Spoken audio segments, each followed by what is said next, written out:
Conservative media done right. You're listening to the SHR Media Network. Hey, it's Sean from the Edge of Liberty. Join me right here on the SHR Media Network every Monday and Friday, 12 on the Pacific, 3 on the East Coast. On this show, we'll discuss news, politics, the government, how cranky we are about the government, and more.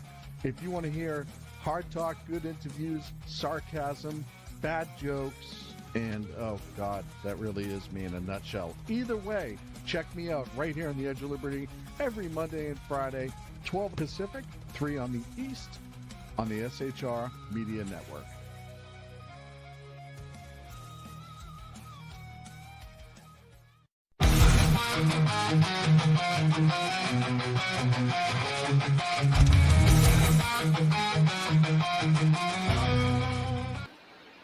Ladies and gentlemen, welcome to the Edge of Liberty. It is the 30th of September, 2024. This was going to be a show. I had a whole bunch of politics and stuff lined up. That's not going to happen today. Actually, this whole show, and it may go past an hour, and I don't know how long it's going to go. As long as I have information to share, I'm going to. This whole show is for the people, especially in North Carolina, but everybody who's in the path of Hurricane Helene. And I'm going to be doing everything I can to get information out on how you can help, information that's coming out about people who are missing, people who have been found, and anything else that will benefit the people on the ground.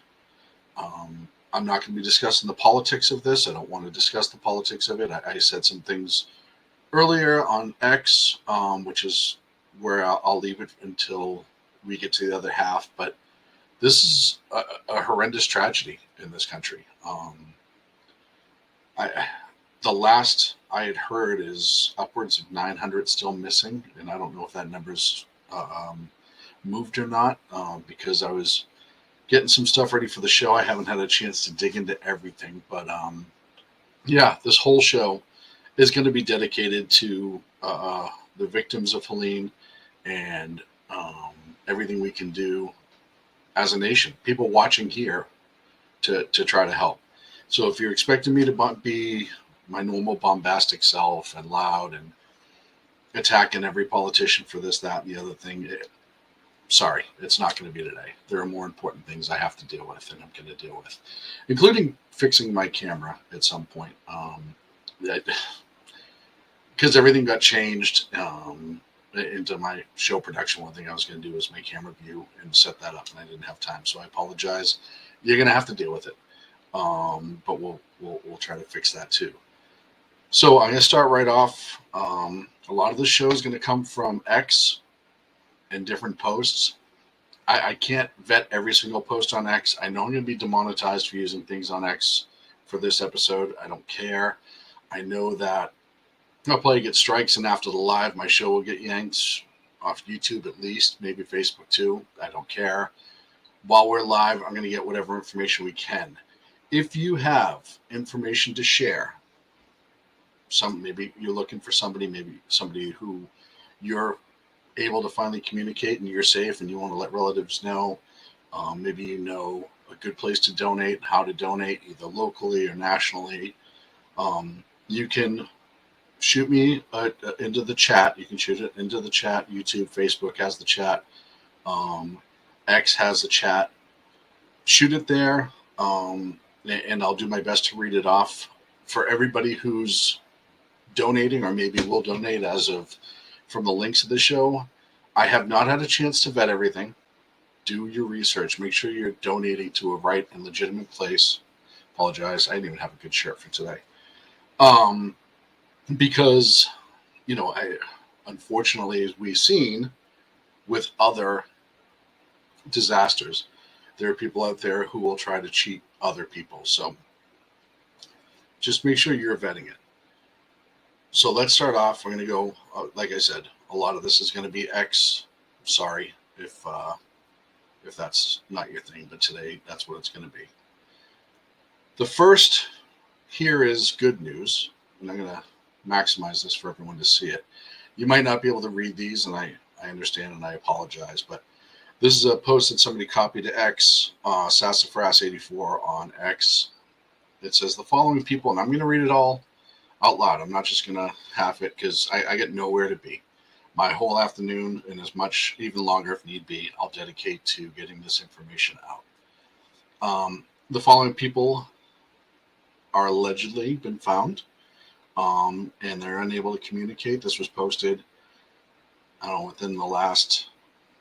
This was posted yesterday. I apologize, but I'm still going to read it. Darley Campbell, and these are all people who I believe are in northeast Asheville, is what the post says. Darley Campbell has been found. These people have been found. Sydney Haga, Meg in Buffalo, Barb and Stan, Ann and Mom, Howard Posamonic and Debbie Teofilo, Ra and Neil Foster, Suzanne Cordes, Kenya Johnson, Stephanie and Dana Taylor, Stephanie Brashear and Nick Breen, Janet and Randy Ophelia Lehman, Mike and Amelia S., Geraldine Thomas, Rachel, and Sage Sanders, Chris and Natalie Ripley, Christopher Keyser, Red Asaka, Akasha, and Gary Tuarak. So those were posted yesterday of people that have been located. And again, if you know any of those people and you know their families, and we know that a lot of people are still trying to figure it out and find loved ones, that's a good start for people being found. And I'm just getting some stuff set up here. I'm trying to get my chat in X going. Apologize, I hadn't had a chance to do that yet. And it says verified only, so I apologize if for some reason you're not getting through in the chat. Just send me a direct message at #2 Against Tyranny, or just comment on any of the posts and I'll see it. I'll be checking them as we go. This just posted 37 minutes ago. Robbie Starbuck posted it. It's how X can help Eastern Tennessee, because Eastern Tennessee is also taking a humongous hit. It's not just North Carolina. It's widespread. I mean, I'm not going to sit here and try to tell you every little detail, because even I haven't got it yet. I've been pouring through a lot of social media, but I mean, Western North Carolina, Eastern Tennessee, they took a beating. So they're asking any of the following supplies and ship it to the address below, which is Representative Jeremy Faison, 424 Heritage Boulevard, Newport, Tennessee, 37821. And here's what they need: non-perishable foods, water, toilet paper, cleaning supplies, large trash bags, paper towels, tissues, basic clothing items, underwear, socks, t-shirts, sweatpants, shorts. Make sure they're clean, too. I know it shouldn't have to be said, but it's true. Non-perishable pet foods, personal hygiene items, deodorant, toothbrush, toothpaste, feminine products, all of that stuff. Baby formula, work gloves. The other thing too, and I know this is one of those things that doesn't get, is like basic over-the-counter medicine sometimes too. Advil, acetaminophen, naproxen, antacid, stuff like that. Because you remember a lot of these people lost everything. Everything's washed away. And even if we can't fill prescriptions, we can send basic stuff that people would need to get through. So that's for Newport, Tennessee. They'll be donating to Eastern Tennessee. That is, I have reposted that on my X, so at 2 Against Tyranny, if you want to see that. Scrolling down the list here.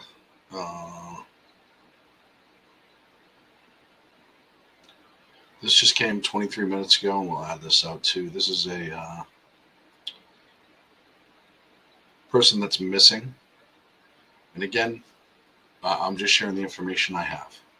A woman, and this was posted by Sassafras as well, a woman by the name of Lisa Martincio Hatch is looking for her son, Chris Hatch, missing from the Asheville area. He worked at the Harley Davidson dealership in Swannanoa.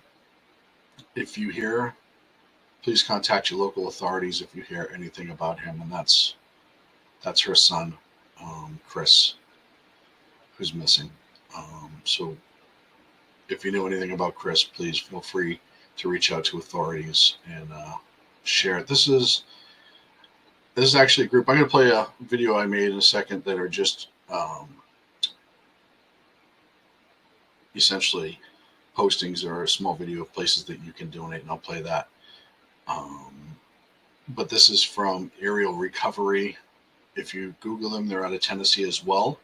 They're taking donations. They are a nonprofit. I already went to their website. I hadn't heard from them before today, but everything they have is legitimate, and I'll be in the video. But it's aerialrecovery.org if you want to donate.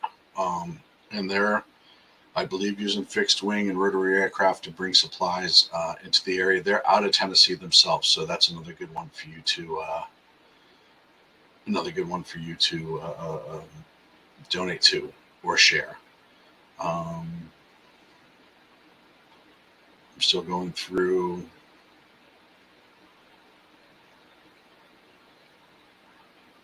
This is from 30 minutes ago. Someone's looking for a woman by the name of Julie LaRoe, and her picture's here. She's missing out of Marion, North Carolina, and her family's looking for her. So if anyone has seen Julie, please share the information and contact your local authorities. I know communication down there is down. I mean, horrifically. But I have seen that a whole bunch of people, and really hats off to them, a whole bunch of people have brought their Starlings down or bought Starlings to bring down themselves, private citizens. There's a couple broadcasters who have done it, and hats off to them. I think Nick Sordo has done it. I know he has, actually. I saw his post. So that's another one that you as communication comes up, we might get more information. But folks, if you can reshare this information, not my feed, I don't care if you reshare my feed, but the @Sassafras84, that's on her timeline. She's sharing all of these missings in hers. Please share them as you come across them. And I said Sassafras84 is really, really doing a good job of getting all of these folks out who are missing. And I'm going to bring up another one right now, and this is just tragic. The person posting says, my brother lives in Limestone, Tennessee, where major flooding has occurred.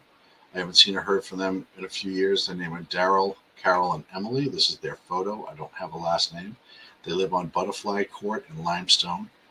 And apparently this woman is looking for her and her mother's sake. So that's the photo. That's the name. That's the rough location in Limestone, Tennessee.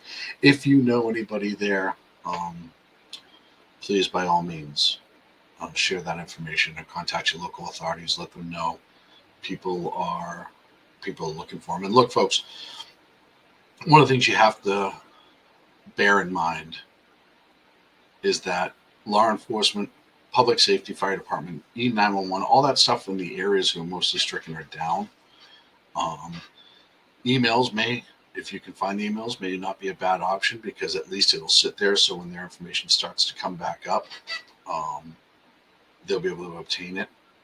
But if you know information, and if you have cell phone service, and this is not unreasonable, if you have cell phone service or Google Voice or something like that, and you have information on the missing, or you have information of maybe where people are trapped or stuck, one of the other things that you can do, and when I worked for a police department, this happened several times, your area might be out. Maybe you're in one of these affected areas, or find an adjacent county that's operating and call them and tell them.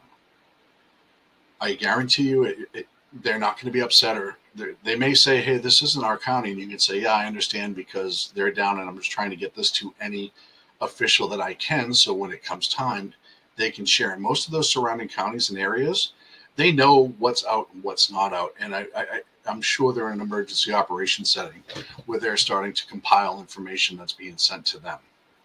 Or if you're local and you have information, maybe your cousin saw a friend and mentioned to you on the phone or whatever, you can call your local law enforcement, fire, whatever. Call the non-emergency line. You don't need to call 911 if you're outside the affected area of flooding, and just say, hey, This is the information I have. This is where it came from.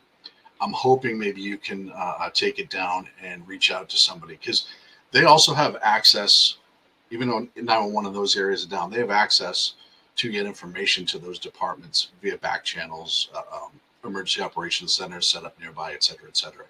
There are ways to do it. If you have viable, good information, do not just sit on it. People's lives are absolutely depending on it. Going down again. These are all hard, folks. It's really tragic. And again, a lot of these are from Sassafras 84, and I applaud her really making these lists. This was sent out this morning. This was just sent out recently, half an hour ago. Missing from Black Mountain, North Carolina. There we go.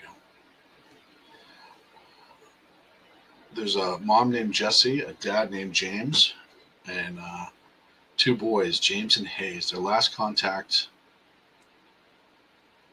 was on the 29th. And it looks like in the area of Flat Creek Road and Lower Flat Creek Road in Black Mountain. Looks like the zip code is 28711. That's the last this person's heard from them. They're looking for them.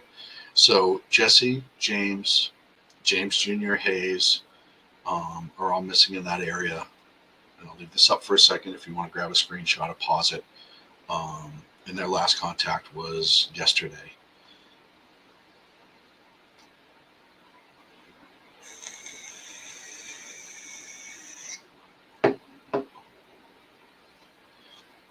Once again, if you have any additional information that may be helpful, or you're looking for somebody, or you are somebody and you want your information out there is that you're safe, maybe you can't get in touch with relatives or whatever, you can text us here, 916-668-0875, and I will read them. I'm also Facebook live chat, YouTube chat, and I do have my X chat going. I'll read it as they come in. Also, if you can't get into the verified X chat, you can direct message me at 2 Against Tyranny, or just put it in the post and I'll try to get to it as much as I can. I want to go back.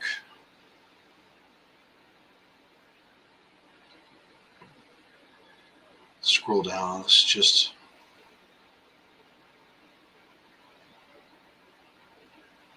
this is going to be a hard one too. There's going to be a lot of dead air today, folks. I'm sorry. I'm trying to get really good information out, and I'm trying to really make sure I know what I'm sharing to the best of my ability. I know it's not always easy. And I'm also going through my comments on other pages in case somebody's sending up information. Okay. So back to more missing people. And these are heartbreaking, folks. I'm sorry if this is, I totally get it if you can't deal with this, if your emotions can't deal with this, because these are people, these are families. And the stories are just so tragic. This one was posted within the last half an hour or two.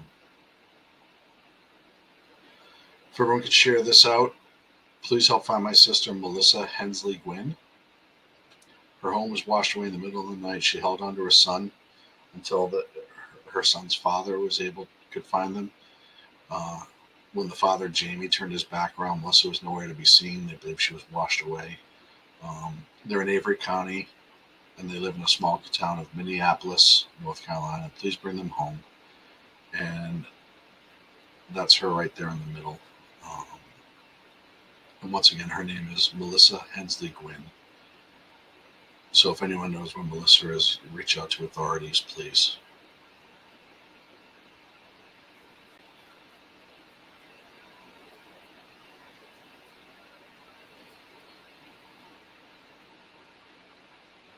I am going to add some good news. This was posted 57 minutes ago. This is about some of the resources that are starting to make their way into the region. This is from @Nailbender1974. After convoying across Tennessee, more than 50 engineering specialists from Trenton's 230 Engineering Battalion and Knoxville's 134th Air Refueling Wing have arrived at Johnson City to start restoring some infrastructure. So we appreciate all those folks who are there, and National Guard, Air National Guard, but also law enforcement, firefighters, EMS, especially it's to be able to, rescue some people. It's the amount of work that goes into mass casualty incidents like this, and just overall this sort of incident is astronomical. If you haven't seen it, or you haven't,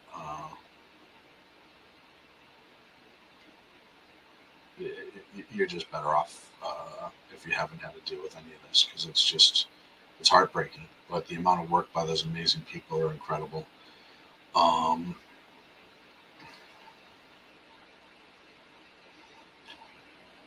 right, there's another one, another missing person.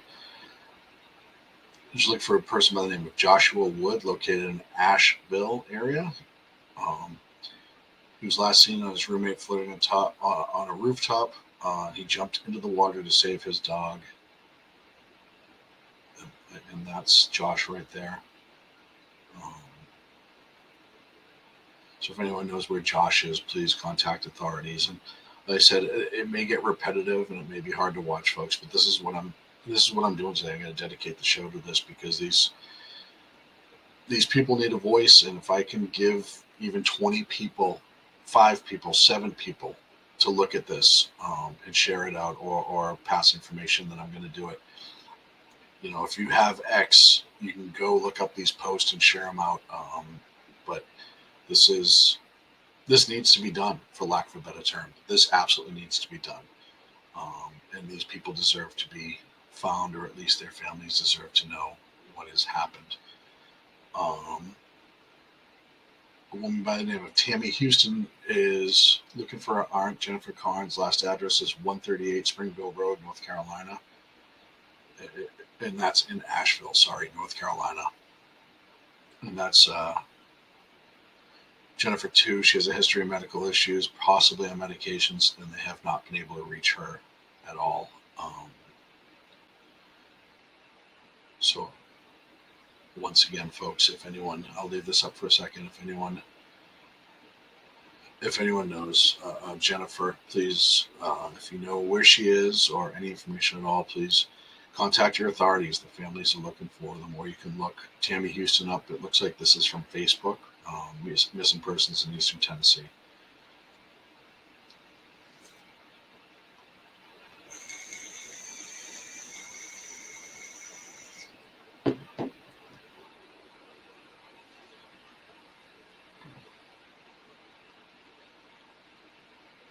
Just the loss and the tragedy is absolutely out of control. This was put out, looks like 3 hours ago, and I'm going to add this to the stream here and let you guys see it.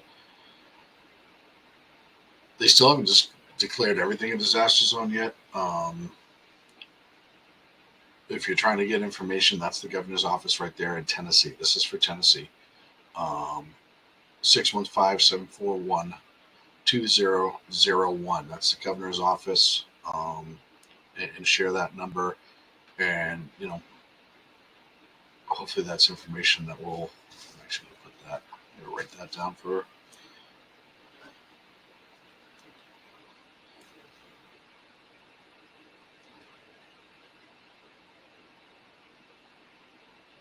So we can refer back to that.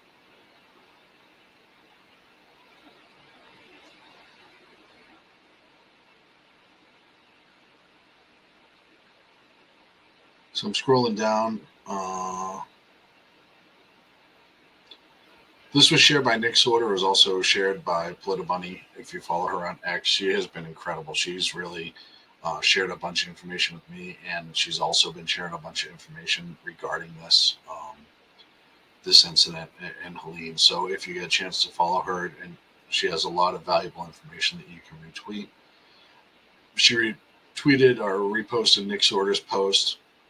All the shelters in West North Carolina are over capacity and do not have enough food.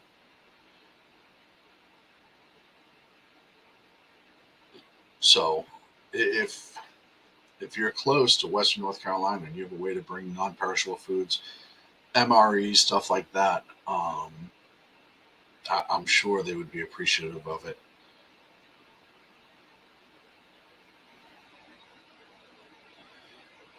It's another missing person. Like I said, I know this is hard, but I'm gonna put it anyhow.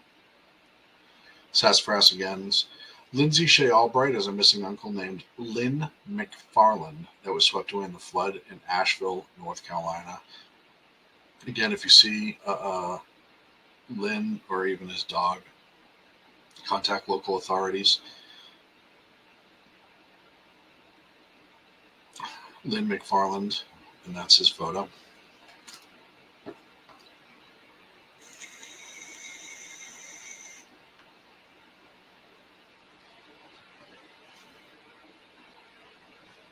Again, just heartbreaking. And yeah, for the food, a lot of people have perishables or non-perishable foods. A lot of people have MREs. A lot of people have disaster meals, food, and stuff like that. And call your local authorities, or if you're nearby, call the authorities there, or call locally and say, hey, I have all this sealed food. Make sure it's sealed. It's not open and half used.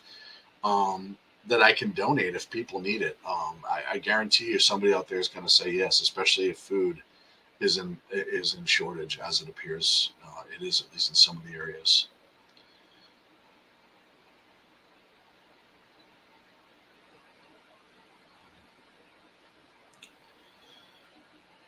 Another missing person out of Asheville. Sydney Godbey is looking for Papa Bill. His picture was taken last weekend. It's a very up-to-date picture. His name is William Brown. He lives in a retirement trailer on 5 Fremont Ave in Asheville. They've not had contact with him since the flooding. He's 91 years old. So if anyone knows William Brown, maybe especially, our hope with all the Starlink and some of the communications coming back is that people are helping the older folks who maybe aren't connected and don't have connectivity, and maybe they'll see this and get that information out. It's hard. I mean, the communication being down, the roads being impassable, it's hard to get good information to people who cannot communicate. And I know that sounds ridiculous, but it's very true. I think we're so used to us being, it's lack of a better word, we're so used to being connected all the time that when people aren't connected, we don't always think about it as being an issue, but it is, especially for the older generations, and maybe don't even have a cell phone, or maybe they have one of those jitterbugs or those flip phones or something like that.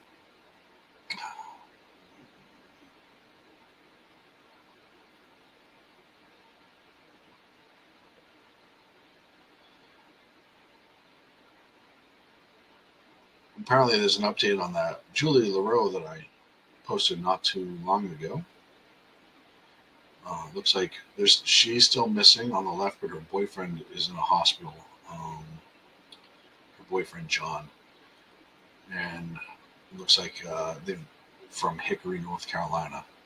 And we talked about Julie earlier, but her boyfriend's found, and he's in a hospital right now. So I guess that's good news that he was found. Hopefully he recovers. I'm going to take a minute and I'm going to play this video with places that you can donate. And I am adding to this. After the show, whenever I get off the air, I've already had, I know, Pluto Bunny's already sent me more stuff. But I'm going to expand this video, or I'll make a second video. I haven't decided yet. It's not really, that part of it's not really important as long as the information gets out. Of course, I say that, and I'm like, where is the video? I know I set it up. Sorry, just take me a second. I'll get it again. It doesn't matter. I'm not going to sit here and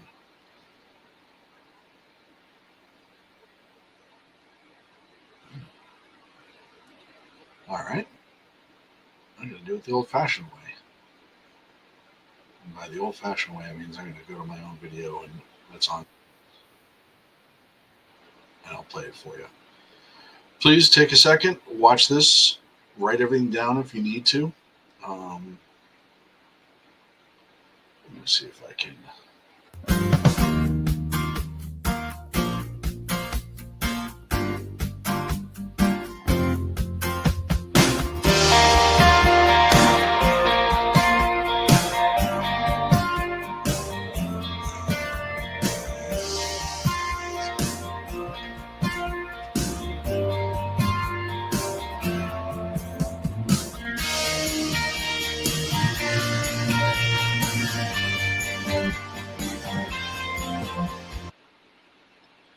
Yeah, I didn't like.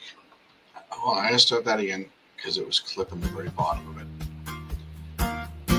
And I'll even read them through as we go. It's www.nboad.org. This is if you're missing somebody in Tennessee, and 1-800-TBI-FIND. 1-800-TBI-FIND. If you want to donate in North Carolina, you can go to pay.payatgov.com/NC-donations. There's always the AmericanRedCross.org as well.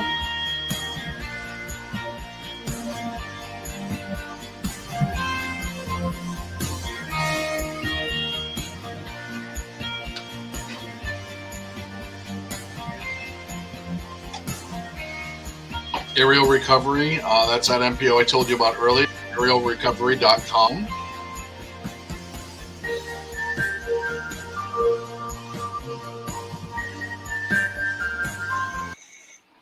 That's just my little disclaimer. If you have more info, at 2 Against Tyranny, the number 2 Against Tyrannies, my handle on X. You can direct message me. You can put it in any notification, anywhere where I'll get notification. If you are in the live chat, you can throw it right into the live chat.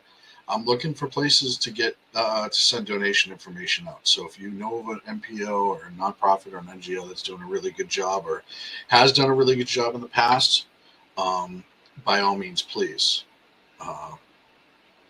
share it with me so I can get it out. If you want to just text it, you don't want to talk or whatever, 916-668-0875 is the phone number for that, 916-668-0875. If you work for any of these organizations or if you work for the government or anything like that, you can also reach out to me. I'll be happy to, I can invite you and bring you on the air and let you talk if you want to. I just going to be able to verify it's you and that you are who you say you are. Let me go back.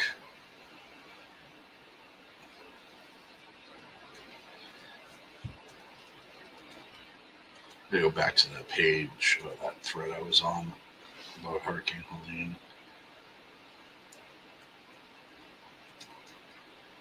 And if you don't know, there's you can do hashtag Hurricane Helene, and there's also hashtag Helene Help, HELENE, HELP. This information is allegedly from the United Way in North Carolina. I'm going to add it to the screen. If you text 404-03-40403, text the word person, you'll be sent to a link to fill out information for your loved one. This is for missing person. And they'll send the information to the proper search and rescues. And if you can share that. Also, if you're in North Carolina and you need something other than emergency help, you can call 211. That's 211 from a cell phone in North Carolina. But to submit a missing person via the United Way, and they'll send it to authorities, you text 40403, text the word person, and they'll send you a link. Once again, try to verify it, please. But we're doing everything we can to try to get the best information out. I can't promise it's all going to be perfect all the time. Bryson City, North Carolina. If you're in Bryson City, they need supplies. Everything is running out. Gas stations closed. They apparently need formula. It's in Swain County. It's on the list. It is not on the list for help. And what happens too is people doing the right thing, and I'm not bashing anybody, but they'll go to the next closest counties, or the people that live in the next closest counties to a disaster will go and buy everything up, and really drain the resources of that county. And I'm not blaming them. I'm just kind of explaining how it happens, and that bubble gets bigger and bigger and bigger because people will drive to this store and they'll have nothing. So they'll go to the next city, to this store, they'll have nothing. They'll go to the third city, they'll finally buy something. Word will get out, hey, they have water, they have formula, they have diapers, they have all that, and people will flood it, buy up everything they can, rightfully so. I'm not judging anybody for surviving, but what that does is it does create this this wave effect of resources and supplies getting thinner and thinner.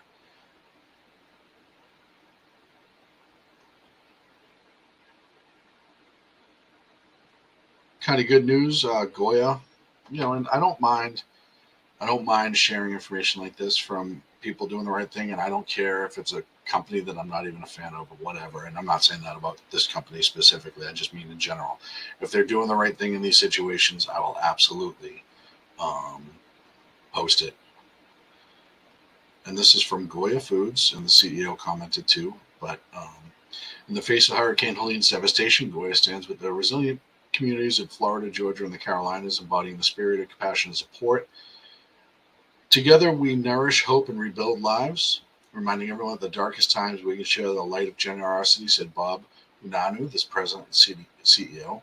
So they'll be collaborating with Sweetwater Mission Food Bank and Laura Tump in North Carolina, South Carolina, Global Empowerment Mission in Florida, and Atlanta Community Food Pantry in Georgia.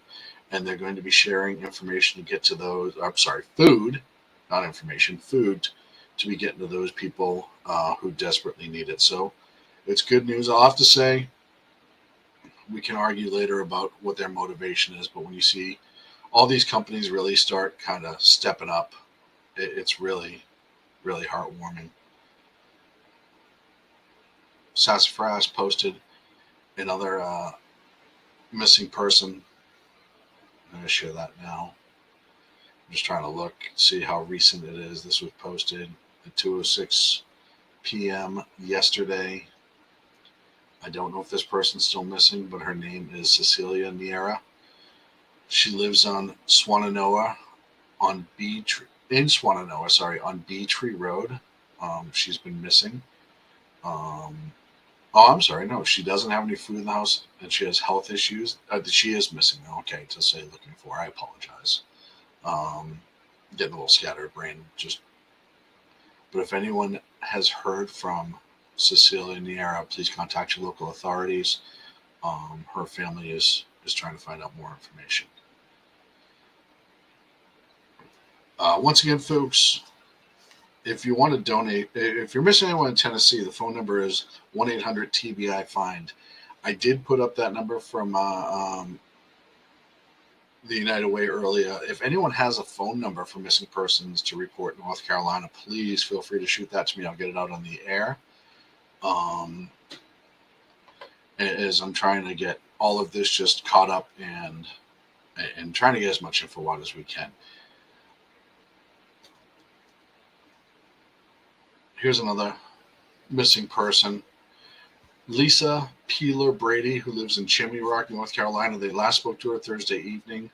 The family has reason to believe that the house was destroyed and has filed a missing person report. If anybody has heard from Lisa Peeler Brady, please contact local authorities as well.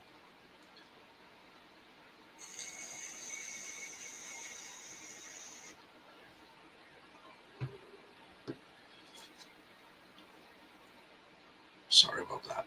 Just trying to get a step ahead of myself there. Let's see.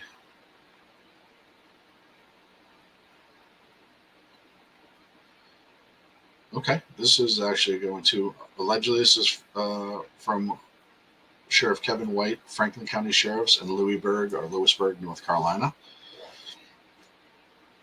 With that nice and big here. And this is what they're looking for, and this is from the sheriff himself. Sports drinks, hydration packs, baby wipes, diapers, baby formula, bug spray, sunscreen, plastic utensils, manual manual can openers, not trash can openers, trash bags, non-perishable foods, cleaning supplies, plastic sheeting, and tarps, toothbrush, toothpaste, toiletries, sanitary items, pet food, hand sanitizer, sanitizer wipes, feminine hygiene products, heavy-duty work gloves, socks, unopened, and water. They cannot take anything that's hazmat related, no paint or I don't know what anything that has any sort of hazardous material in it. Used clothing, chemicals, cleaning chemicals like bleach, fuel, and flammable items. They have no ability to store it. It's not that they probably don't want it, but they have no ability to store it.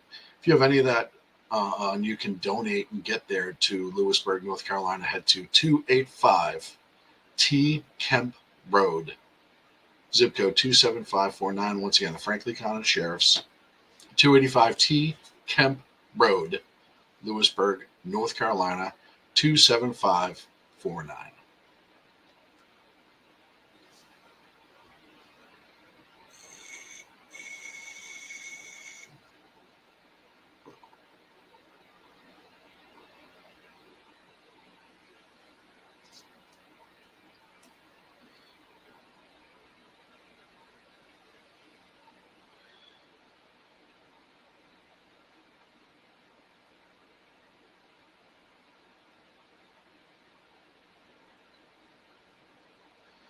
Oh, let's see. Sorry, I'm going to leave that up just for a minute.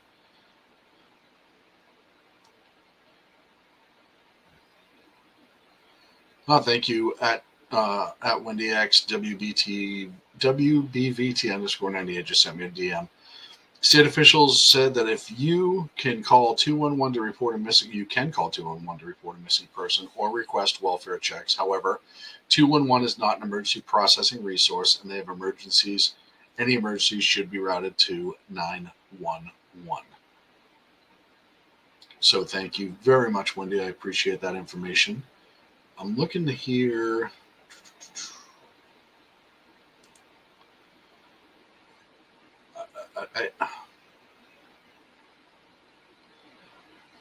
Sorry, there's a lot of stuff here I just don't want to share because into these hashtag groups or their channels, there's a lot of political stuff, and there's also a lot of destruction. You've seen the destruction if you've been on the internet for 5 minutes, and I don't want to add to that.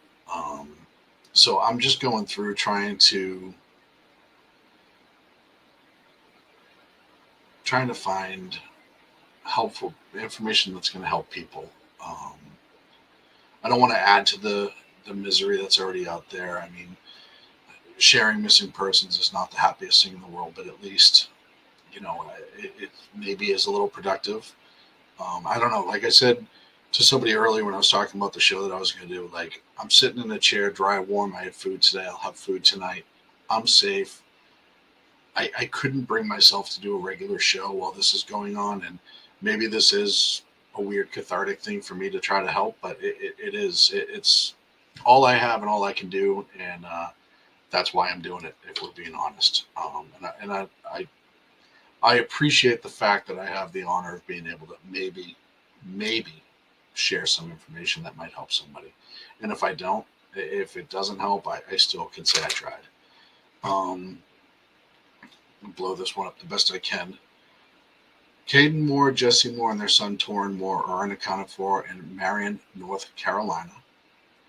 They live in a mountainside community near Dobson Knob on Sunset Vista Road.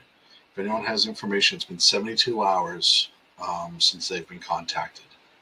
So that's the Moore family in Marion, North Carolina, near Dobson Knob on Sunset Vista Road. Once again, if you've contacted them, you know somebody who has, notify your local authorities and tell them the information, please. We're just, like I said, we're just trying to get it out there. These people, somebody needs answers. And even if the worst has happened, their families deserve closure and information. And I know this is not going to be a quick process, unfortunately. This is going to be a long, drawn-out process because these sort of things are, and especially, water incidents are so. You don't realize how devastating water incidents are, but They do a tremendous amounts of damage, and that doesn't include the wind and the rain that created the water. The wind was damaging as well, but the water incidents, rising rivers, all of that stuff, it happens so fast. If you've seen some of the videos, it was almost instantaneous that these flash floods were hitting some of these areas. It's just hard to watch. It really is. And we're hoping here at SHR Media to these folks at least get closure. Best case scenario, though, would be that everybody comes home, and we're really hoping that happens. So this is also out of Limestone, Tennessee. That was also hard hit. Rhonda McDaniel posted this in Missing People in East Tennessee. Their names are Daryl, Carol, and Emily. They live on Butterfly Court in Limestone, Tennessee. And they're looking for them as well. And if it sounds like, or if it seems like I'm repeating, there's a chance that I will be repeating, and that's okay. Sorry, deal with it. I'd rather say something 4 or 5 times for these folks than not say anything at all. Once again, if you're in Facebook, YouTube, you can send me a chat message. The chat is open. If you have information, resources, places to donate to, either locally or nationally, money helps. It buys things. These organizations that do these great, amazing things during these times of tragedy. And this is one of those times where like I said, I don't care what the organization is, even if I have problems with them outside of incidents like this. If they're doing the right thing for the incident, we're going to put that information out there. So please share that information you have with me. Also, missing folks or recovered folks. Maybe you were missing somebody and you want their name out there. They said, send me a DM. You can send me a picture and I'll get it on the air. You can also just put it in the comments at 2 Against Tyranny, or they said verified chat on X for my live show. Let's see.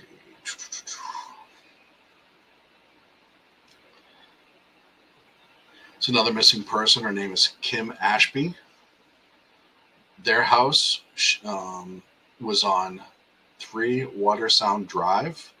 The house was totally swept away. Fortunately, her husband has been found, but Kim has not. If you know where Kim is, maybe she's in a shelter and hasn't been able to contact. Maybe you saw her transported to the hospital. Anything. Please contact your local authorities. And again, they're in 3 Watersound Drive, and that's Elk Park, North Carolina. Elk Park, North Carolina.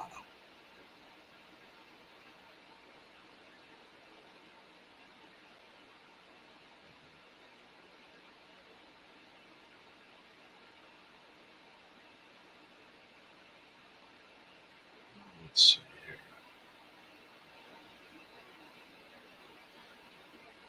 So if you have any information, if I'm missing something big or any big updates or anything like that, please feel free to reach out to me. I'm trying to get through all of these different websites. Also, another thing that's really, I don't know how it's impacting locally, but Verizon is suffering a major outage, or was. I know they're working to restore it. So that's definitely going to hamper efforts as well, because even though close to the disaster zone, cell towers are out and cell service is out, but even around there trying to get information, it makes it that much harder.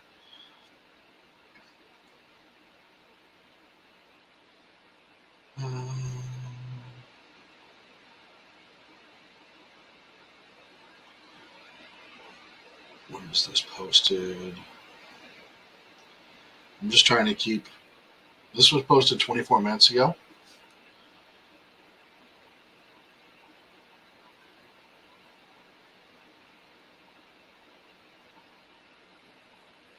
This is for North Carolina. Spruce Pine and Burnsville. This is information of people who are stuck. Apparently there's, first responders in the area, but this is, if anyone's there or in the area can help, 31 Cardinal Lane in Spruce Pine. There are people trapped in the basement. There's a tree on the house, and the house is destroyed. 874 South Toe River Road in Burnsville is an elderly man trapped with water in his home. 883 South Toe River Road. 2 people are also trapped, and they're immobile and need medical assistance. Crabtree Road, right past Murphy Road, elderly woman low on insulin. 631 Duncan Road, elderly man trapped. There's a man and a family trapped at the end of Labor Lane due to a mudslide. 2 women and 2 dogs are trapped in a home at 1458 Winter Street. I believe that's also Spruce Pine. 10 Nobby Lane, Burnsville, 2 trapped. 1 needs oxygen. 112 Boone Street, Burnville, elderly woman needs insulin. Inside the town of Allison Lee, I'm sorry, not inside the town, this is a name. Allison Lee Miller Burrell, 1283 Cane River School Road. There's 2 disabled elderly folks that need assistance there. 235 Rolling Ridge Loop. There's an elderly man who needs a CPAP and has no power. 111435 State Highway 80. Elderly woman needs water. 155 Young Acre Drive. 2 elderly women with mobility issues. 99 Brookside Road, Burnsville. 2 elderly, 1 on chemo, the other is diabetic. They need medical assistance. 86 Bantam Branch Road off of Colbert Creek. Another person needs oxygen. 8 Hanley Creek Road, Burnsville. 2 elderly with mobility issues. And 42 Honey Hill off of Price Creek Road, Burnsville. Inside the mobile home, there are 2 elderly with no water, and they may possibly be missing. And the last page, I should say, Shill Farm Road. Second house on right, only 4 houses on the road. 2 elderly, they may need medical assistance. 112 Longview Drive, Burnsville.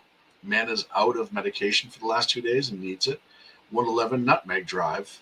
2 elderly are trapped after a tree fell on a house. So if you're in any of those areas, folks, or you can get information of those in those areas, please do so. Like I said, I'm trying to give information as it's out there. I don't know. Some of these places may have been cleared, some are not, but until I hear otherwise, I'm just going to put it out there. Maybe you're sitting there waiting, or you're close and you can communicate. Anything to help folks. More missing persons. This one's looking for parents, Donald and Nella McKinney. They live on Green Creek Road in Bakerville, North Carolina. They've not been heard of since Thursday. Heard from. The mom, Nella, has medical issues. If anyone has any information, please get into the Missing People in East Tennessee Facebook group, I believe it is, and contact either Courtney Pierce or Robert Hutchins. Courtney Pierce or Robert Hutchins, as they're looking for their parents.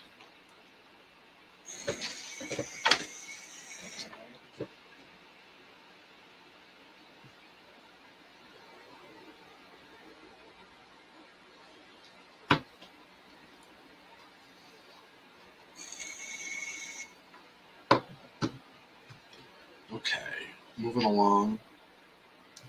Sorry, I got a couple different things going on at the same time. I'm checking a couple sources at the same time. If you're awesome like Wendy and you have information that people should have in that area or could have in that area, or maybe you're outside that area and that information will help you understand why you're not being communicated with, or somebody's not being communicated with, anything that could be a slice of information, because we know information is hard to come by and there's so much of it that I'm trying to funnel it through here. To add some help, and this can be our way of helping.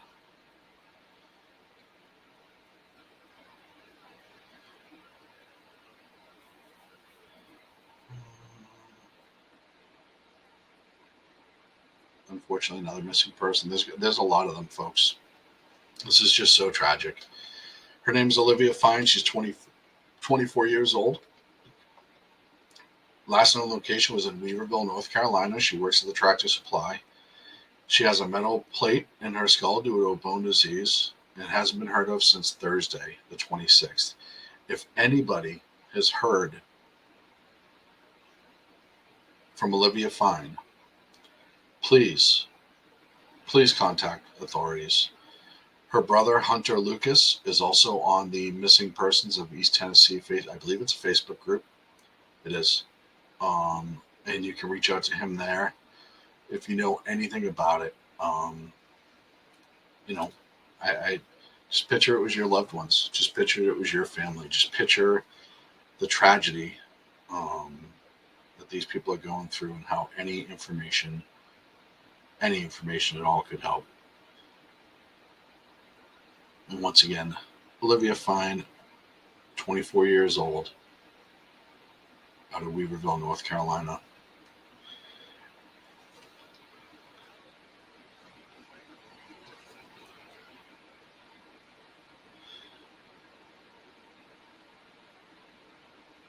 This is the group I was telling you about earlier. This is the aerialrecovery.org. These are some of the photos. If anyone needing rescue near Rutherford County, North Carolina, send the information or coordinates to 970-978-3866. That's where the teams are setting up to use helicopters. And again, that's 970-978-3866. And that's Aerial Recovery, that nonprofit organization. They're using helicopters to try to get in and help some people. So fine work by those folks over there at Aerial Recovery.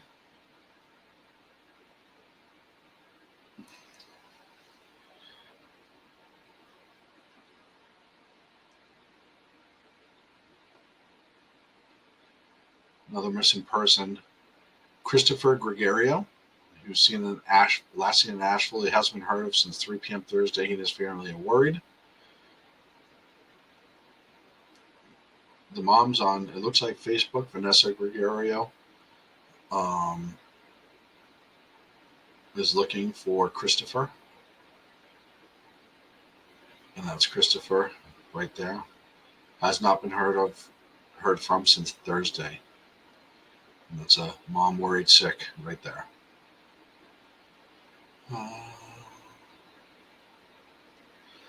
This is from the United Cajun Navy. We know the Cajun Navy. We know the amazing work that they've done with other flooding incidents and just disasters in general. The Cajun Navy is incredible. Let's pop up their posts. United Cajun Navy. Where's the one I was just looking at here? They're saying they need volunteers and supplies at their pod in Black Mountain. We understand it's tough to get there, which is why we're running air ops. But if anyone's able to help, DM them. Send them a DM at United Cajun Navy. And hopefully they're getting some assistance in there because they're a great organization. They do a lot of wonderful things during these disasters. Scrolling down here. That's me. So I was scrolling down, I accidentally came across my own stream, and for a second I was perplexed.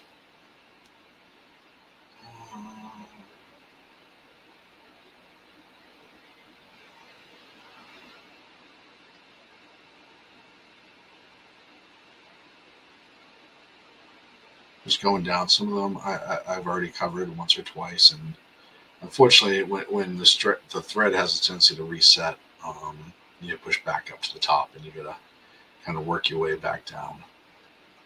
And that's not saying that I don't want to share information over. It's just I want to get as much information out as I can. Here's another listing from Missing People of Eastern Tennessee. This is posted by Casey Thompson Outwater. Her brother, Jay Thompson, pictured right there, has been missing from the Asheville area. Either message her, either DM or Messenger if you know or seen of him. It's Jay Thompson. His sister, Casey Thompson Outwater, is missing, and she can be reached through Missing People of Eastern Tennessee on Facebook.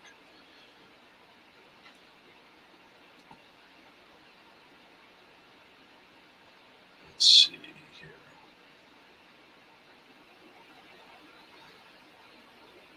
This is kind of cool, and this is a good story. This is what this is just, I don't know.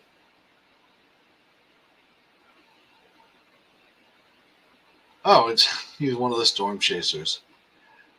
Chris Hall, y'all, one of the storm chasers at Chris Hall WX on X.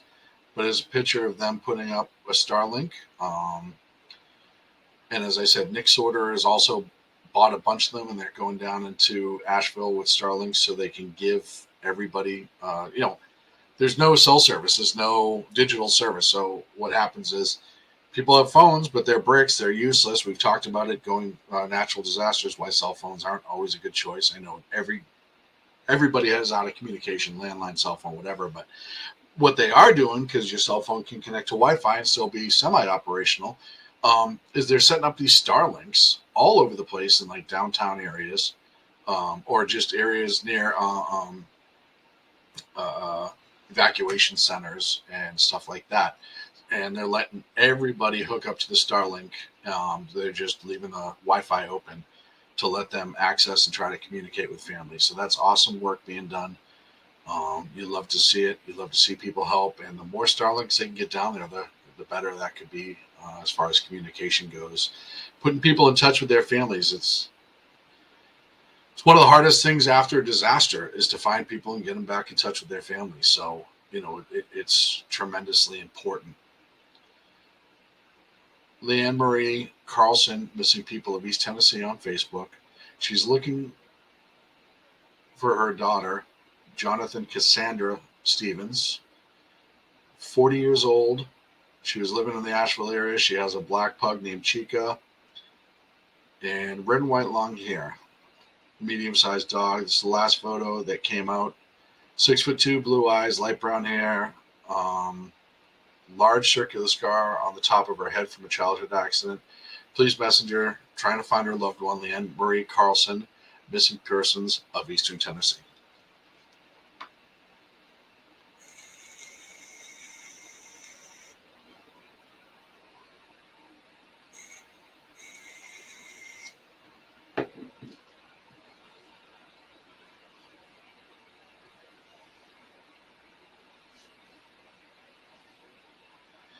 I'm going back through now. I'm trying to find if I see, like I said, if I see anything that is resource related, donations related, stuff like that, something that can really help people out, I'm going to get to you as soon as I can. I'm scrolling through all of this, trying to get caught up.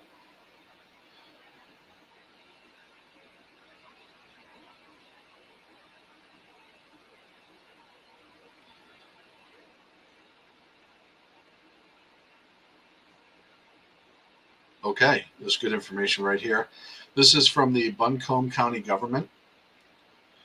It's water distribution sites in Buncombe, I hope I'm saying that right, county.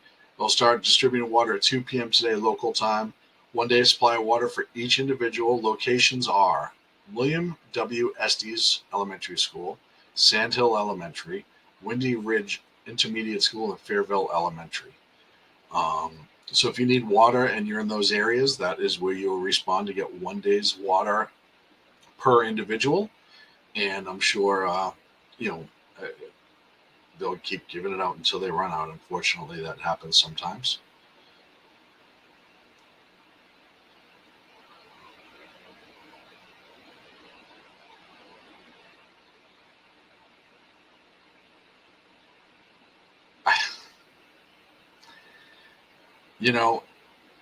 Every single time, it's always nice to see something that'll make you smile, but every single time in the Southeast, there's a weather incident specifically, and other incidents, but weather incidents specifically. They always tell you if the Waffle House is open, things are going to be okay or something to that effect.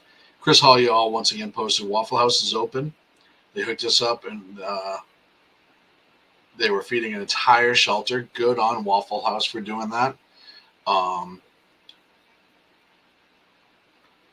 Just like other places, the workers at Waffle House have to stick together. They just reopened and they're serving with a smile. That's just such great news. It's always nice, as the old saying goes, to see them they make it not a Waffle House, but a Waffle Home. And yeah, I said that. I had to inject a little sense of humor into this.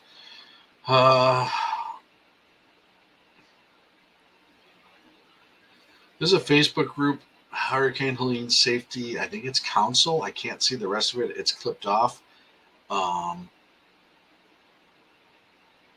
But the person, Meredith Brunstadt's, looking for her cousin Nicole Mays, her partner Ryan Hopt, and their precious children Caden and Kirby. They live on Old Fort Road. If anyone has any information regarding them or Old Fort Road in Fairway, North Carolina, please reach out. They're looking for these folks, the four of them. 1490 Old Fort Road, Fairville, North Carolina. Nicole Mays, Ryan Hopt, Caden, and Kirby. And that is Meredith Brunstad, Brunstad. If you know anything, or contact your local authorities.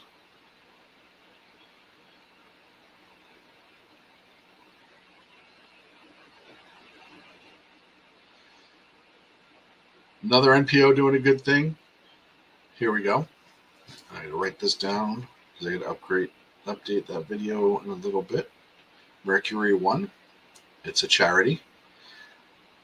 We're going in. We partner with U.S. Rep. Corey Mills and have secured at least 2 helicopters to deliver baby supplies, personal hygiene products, diapers, paper towels, and non-perishable food to North Carolina.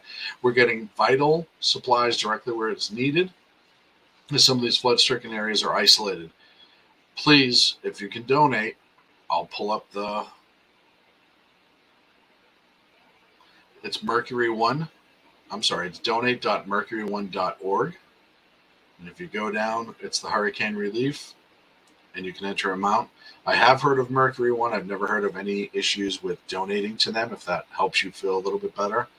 But if you can donate to any of those folks, please do. It helps, and it's great to see resources getting on the ground and people are working together, which is outstanding.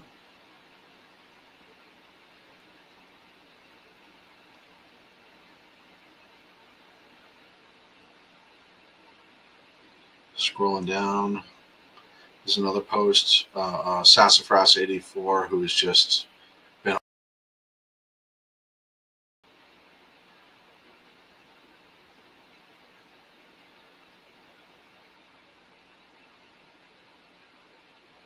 think it's this one now. There we go. Add that to the stream. There we go. Eric Warner. This is from Missing People in Eastern Tennessee. A person by the name of Kirsten, Kiersten Warner, Warner, common spelling, is looking for Eric Warner. It's her little brother, and he was living in Weaverville, North Carolina. He has a dog named Tana, which is a little tan and white pit bull. If you have any info, please let her know. He's got several Pokemon tattoos, a snake tattoo, and they haven't heard from him, it looks like, since the flooding started. So Eric Warner, there's a photo of him. Kirsten Warner is the contact, or call your local authorities.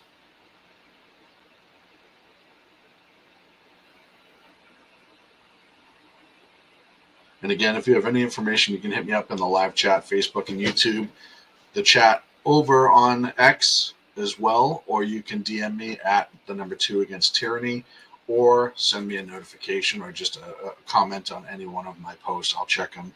Any helpful information, we'll get it out the best we can. This is what we're supposed to do. We're supposed to help each other out, even if you're far away. A missing person here by the name of Mary McCracken.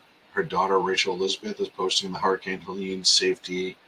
I don't know what that last word is. If anyone knows what that group is and can give it to me in the entirety, that would be awesome for the future.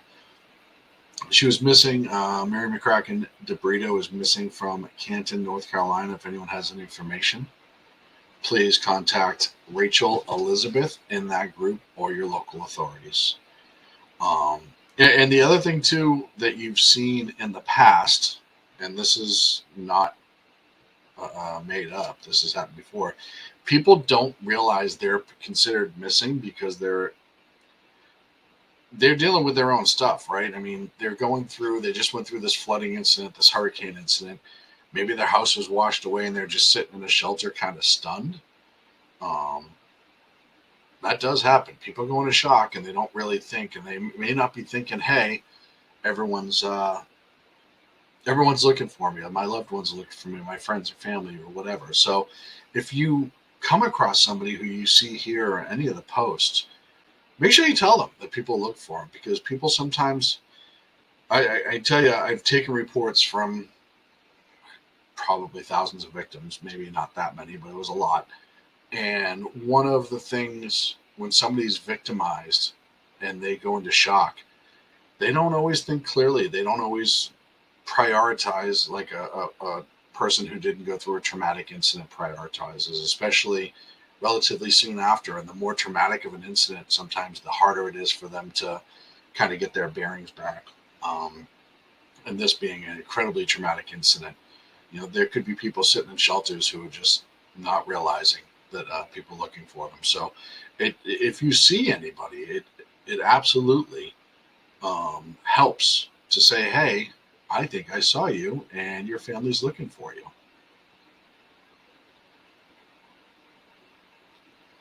I don't know who posted that. Sorry.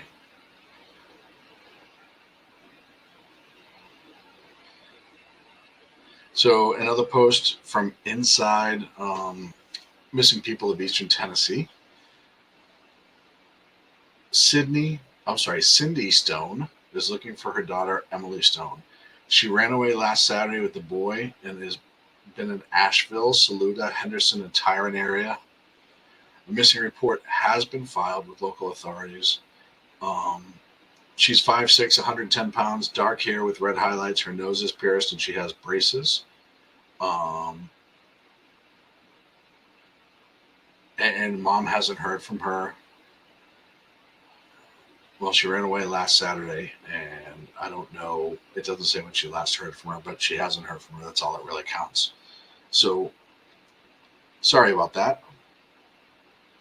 This woman's looking for a 17-year-old daughter, Emily Stone. She ran away last Saturday.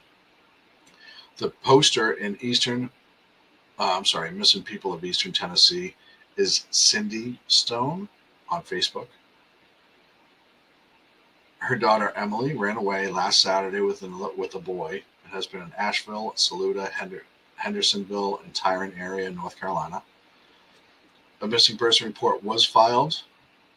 Emily's described as 5'6", 110 pounds, dark hair with red highlights. Her nose is pierced, and she has braces. So as I said, and I don't know, I hit the mute button for a second, and I think I forgot to unmute because I'm trying to go through 52 different screens here, and I apologize. One of the things that I was saying is a lot of people don't know they're missing. And you can say to me like, well, how's that even possible? Well, when you've been through a traumatic incident, and I'll say this again, when you've been through a traumatic incident and you actually go into shock, your brain doesn't operate normally. Some people could be sitting in shelters or in a hospital still kind of stunned and not really realizing that the amount of time that's passed has passed, or that people would be looking for them. So if you see somebody who you think is missing, say to them, have you contacted your family? Is there somebody we can contact? And try to help them out. It does happen, absolutely. I've talked to a bunch of victims, and some levels of their trauma, especially post-traumatic incident,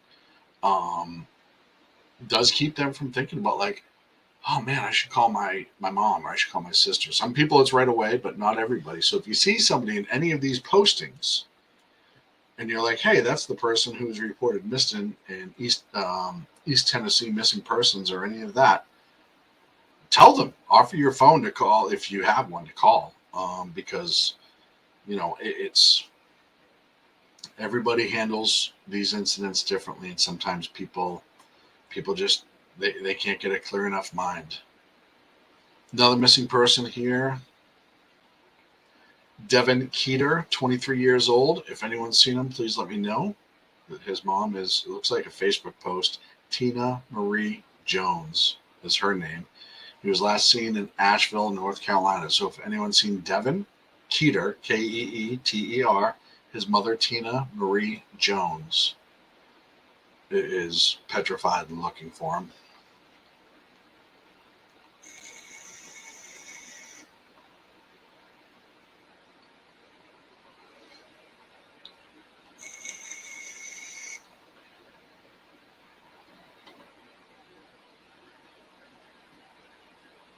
More good news.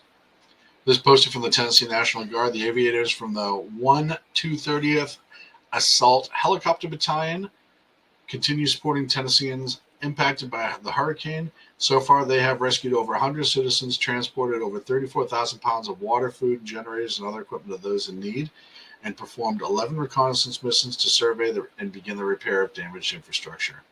So that is just awesome news. You'd love to see.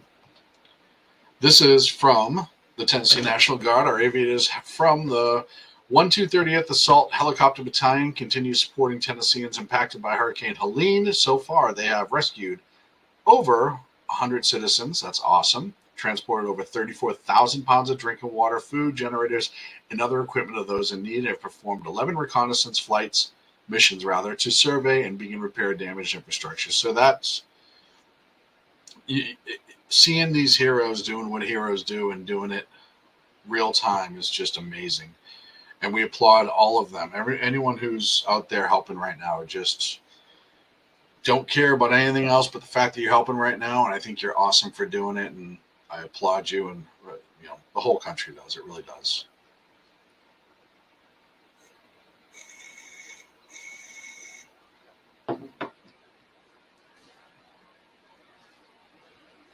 Okay, going back to it. Sorry, just checking notifications. Got a couple of updates from awesome people that are updating me on. And like I said, again, if you know a nonprofit group or a state agency that's looking for resources, county agency that's looking for resources, city, town that's looking for resources, any of these NPOs, NGOs that are getting stuff into the affected area of Western North Carolina, Eastern Tennessee. If you know any of those groups and I haven't mentioned them, shoot me a message, shoot me a chat message. You can @2againsttyranny, just shoot me a DM. You can put it in a comment on any of my posts. I'll find it. I'll read it. We got to help. We got to get this information out. We have to help. The people deserve it. And this is really what we can do. If you're not there, boots on the ground, helping, this is the best thing that you can do to help, because a lot of people want to help, and that's something I found this out post 9/11 when I was working, and I've also found this out since, especially broadcasting. When there's a major tragedy and a traumatic incident like this, a lot of people are like, I just want to help. How can I help? What can I do to help? Like they feel a little guilty that they're okay and other people aren't, and that's okay to feel that way. In the sense of, I think it's a normal feeling. It's empathy, it's sympathy, whatever you want to call it. You want to help people in need, and there's a lot of people in need, and we know it. So if you can plug me that information, you can get it over to me. Get it over to me. I would love to be able to share this out the best we can.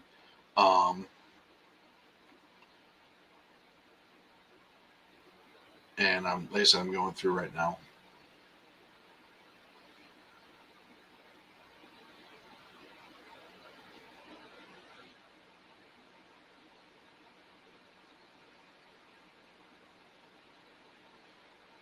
This is a post from a woman named Alyssa Becker. Her brother was last seen Thursday night, September 26th at 8:53 p.m. They live on Meadow Chase in Fletcher, North Carolina. They lived in a mobile home. And it's two people. It's Jordan Rosbach, and the girlfriend's name is Swan Walker. They lived in that home together. And I'm concerned about their welfare. If their home can withstand such a catastrophic wind or rain, if anyone has any information where they might be, please contact either the Red Cross, local authorities. They have been reported missing appropriately. Their parents live up in New York, and they're worried about them. Alyssa Becker is in Raleigh, North Carolina, and she's worried. So if you see them, know where they may be, know any information about them at all, please contact local authorities. You can look up Alyssa Becker on, I'm sure, social media. She's out of, that's the good and the bad of social media is you can find just about anybody. She's out of Raleigh. The parents are up in New York. So if you've seen these folks, please let somebody know, please.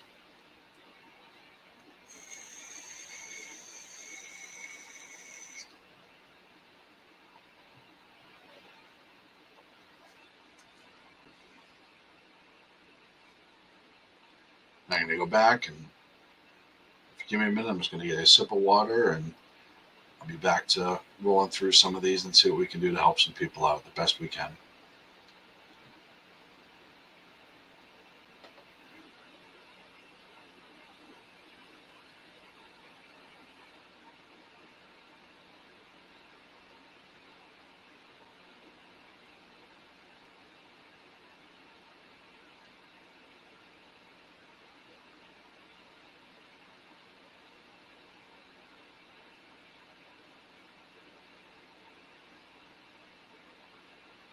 Let's see.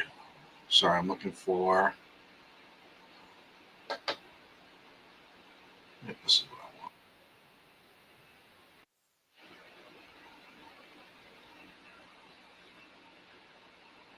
I'll let you watch this, and this is, like I said, some of the NPOs and government agencies and how to contact them. And I'll let you watch this for a minute. This is the video that has all the nonprofits, NGOs, and state agencies looking for help. And I'll be back in just a moment.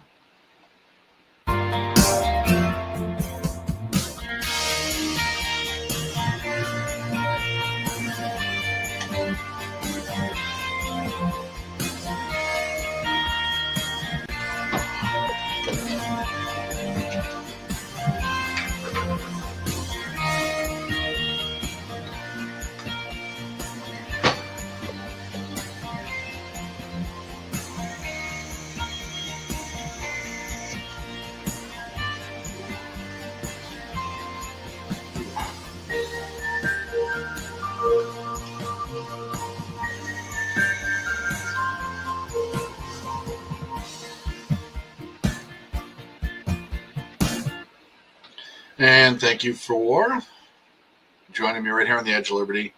My name is Sean. I am your host. I'm back. Like I said, we're not doing our normal show. I'm not going to be loud and bombastic. I'm probably going to be pretty dull and boring, actually. But I think this is information that it's more important than my BS and about politics right now. This is a priority, and this is what I'm going to do. And it's my show. I can do whatever I want. And I think this is something that needs to be done.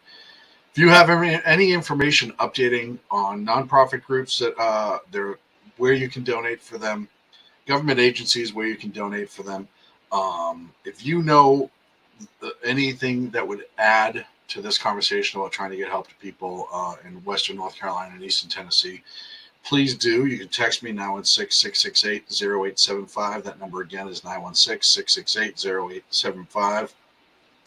Hit me up in the chat room on YouTube or Facebook, or at the number 2 Against Tyranny right there on the screen on X. I'm going to go back through, let you look at my ugly mug for a second. I apologize.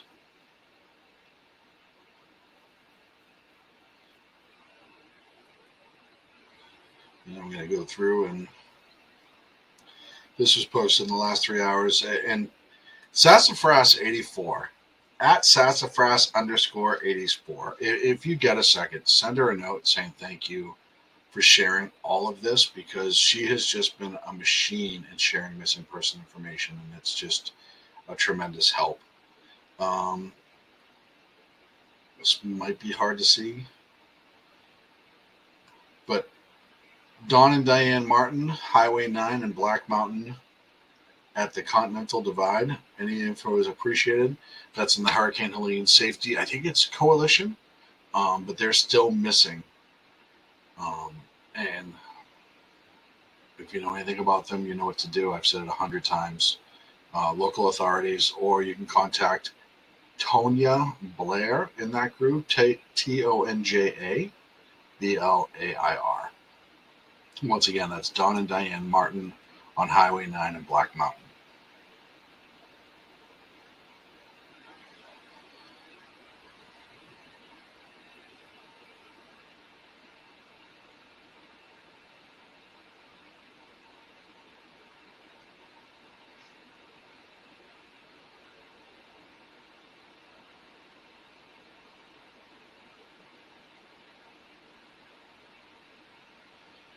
Let's see.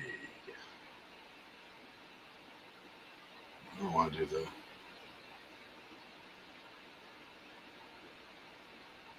I don't want to do any tragedy photos. I just don't.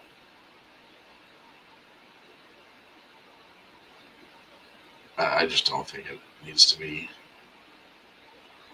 posted on here. Other people can do it if they want. I understand that, but for me, it's just not what I'm trying to do today. It's another good post for the Tennessee Emergency Management Agency. The city of Elizabethton in Carter County has established a donation center at the Parks and Recreation Building on 300 Mill Street. TEMA personnel in the TENA Military Department have been helping local citizens, organizations, and officials with gathering, organizing, and distributing supplies to community members in need. And they're establishing donation centers. You can go to just Google Tennessee TEMA, and the link will be right there. But yeah, that's pretty fantastic. It's here. We'll put this up really quick. This is their website.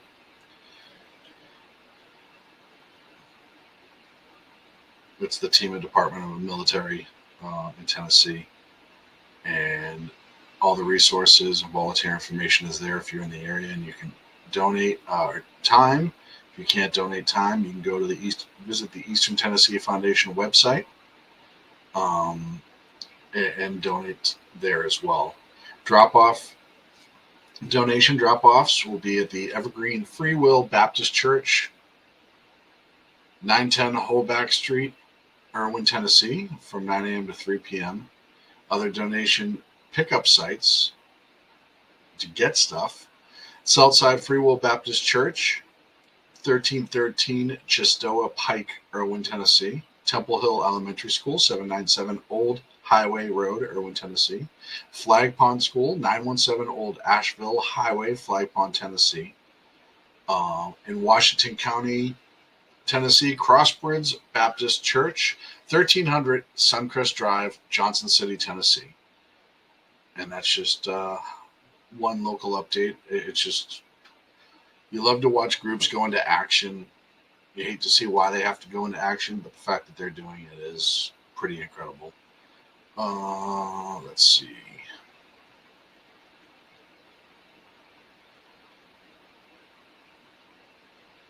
Once again, it's 1:30. This is the Edge of Liberty. I'm your host, Sean, right here on the SHR Media Network.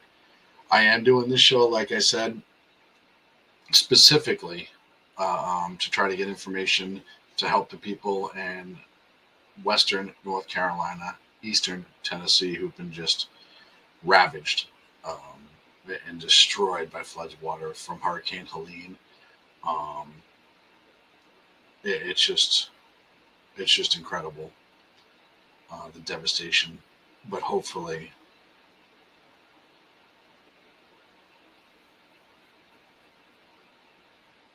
this helps bring something on some level to them.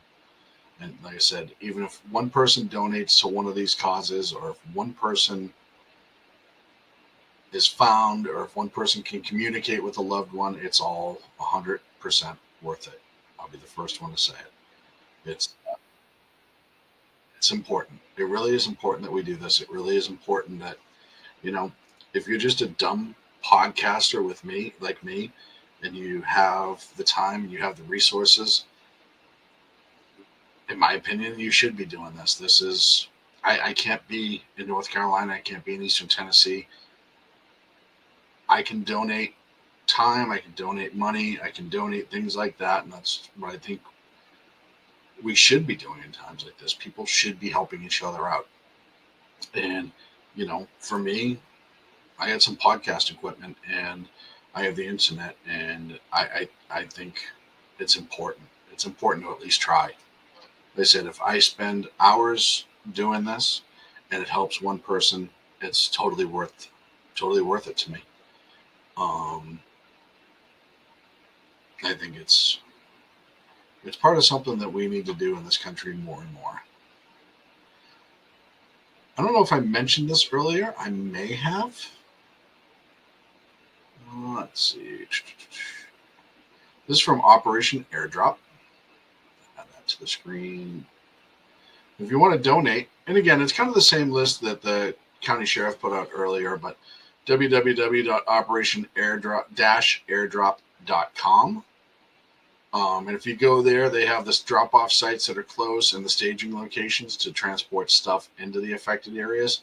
It's the exact same list. Sports drinks, hydration packs, all in powdered packets. They prefer not the liquids because powder packets easier to just move around. Baby wipes, diapers, baby formula, bug spray, sunscreen, plastic utensils, manual can openers, trash bags, non-perishable foods, cleaning supplies, plastic sheeting / tarps, toothbrushes, toothpaste, toiletries, sanitation items, pet food for dogs and cats, hand sanitizer wipes, feminine hygiene products, heavy-duty work gloves, socks unopened of all sizes.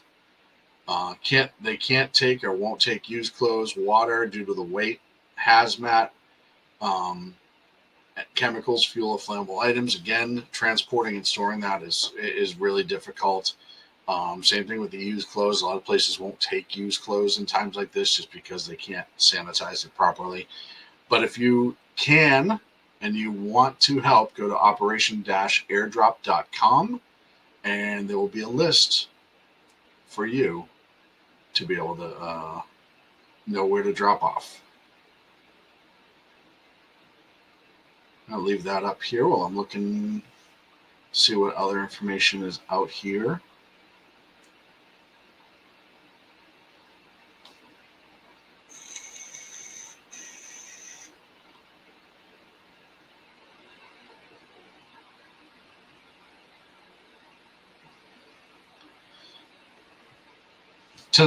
Tennessee missing persons. This is not the Eastern Tennessee missing person.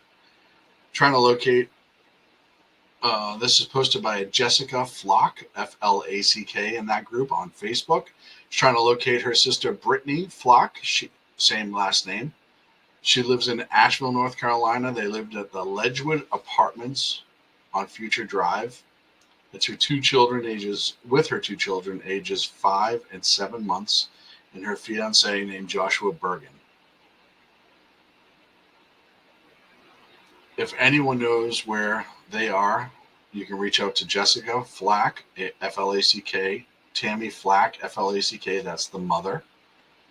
And once again, it's Brittany Flack and Joshua Bergen and their two children, ages 5, and the other one is 7 months. If you have any information that can help or know anybody that does, you can reach out to Jessica or Tammy on Facebook. It looks like they both have accounts, or your local authorities. Once again, it's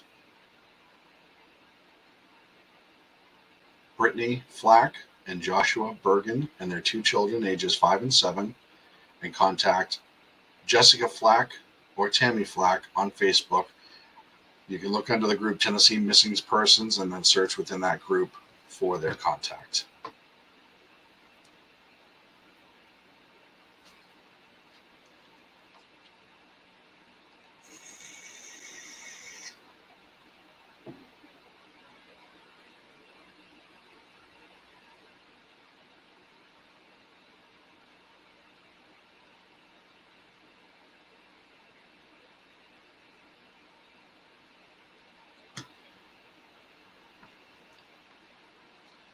Going over to Greenwood, South Carolina.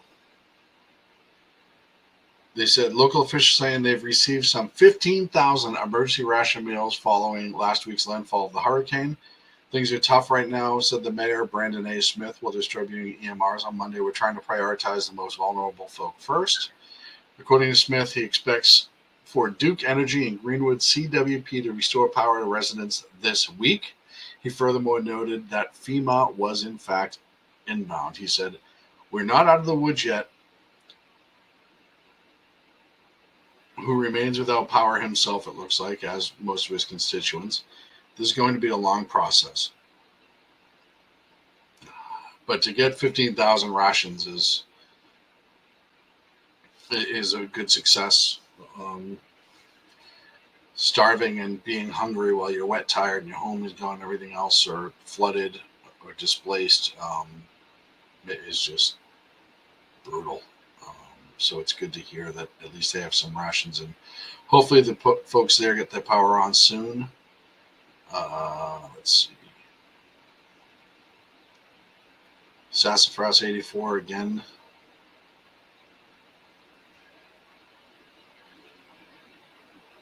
Crystal Dawn is worried about her Megan Zelaya, Ernesto Zelaya, and their daughter Jenny Zelaya. They live at Pinnacle Valley Drive in Asheville, North Carolina, and they're trying to get a welfare check on them. They have not heard from them. This is their photo. The poster is Crystal Dawn and the Missing People of East Tennessee on Facebook, so you can contact her there if you don't want anything more. And you can see the photo of the three of them.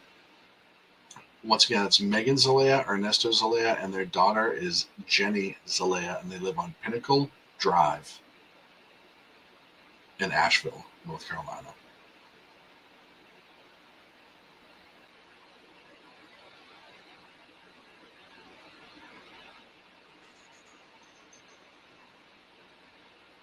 Sorry, I'm just trying to bop around and see if what's coming out, what's up to date.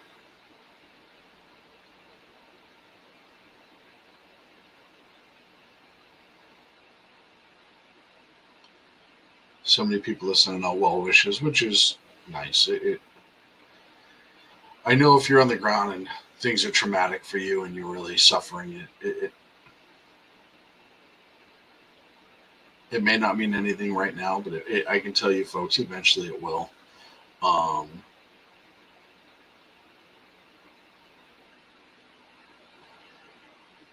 There's actually a cool little post. It's by Alley Cat Allies. Hurricane Helene response update. The Alley Cat Allies rapid response team is on the ground right now helping cats in Jasper County, South Carolina as part of our disaster relief.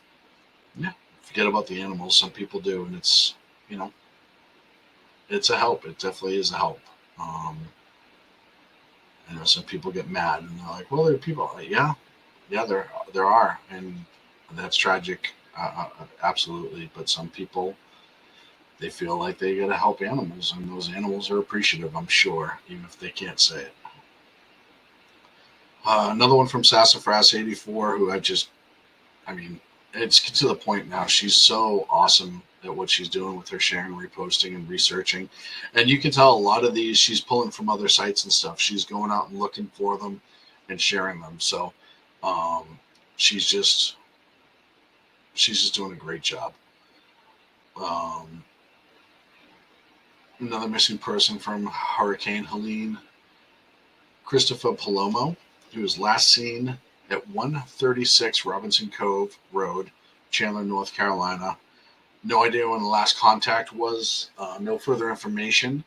But if you see Christopher Palomo right there, please contact local authorities, and or if you've seen him, like I said before, if he's in a shelter and just can't or unable to communicate, do your best to facilitate that. It's hard. Like I said, a lot of these people, when they have these traumatic incidents, they just don't, they're not cognitively thinking. They're not thinking normally. They're not thinking in a way that is, they're in shock. Shock is an incredible thing, what it does to the human body. And a lot of people don't realize the the depth of shock. So let's see. And I am looking for some other posts, and I am looking for other information to share.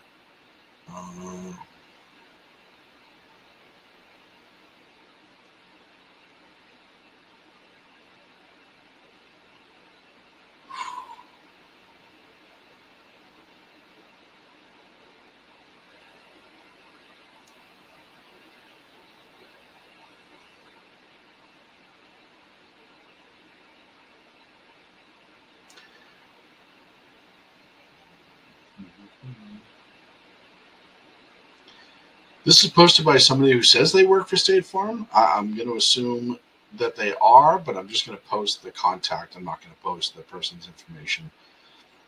If you need to reach out for State Farm for your insurance, for insurance assistance, 855-259-8568,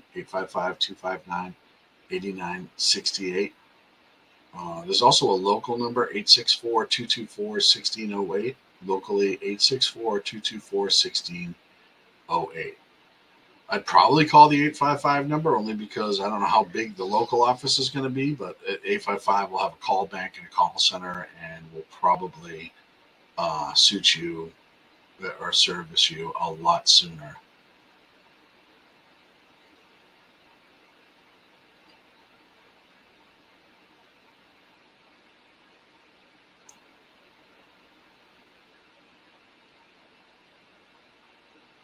There's another post from the Hurricane Helene safety. I don't know what the rest of it is. Again, if you know and you're on Facebook,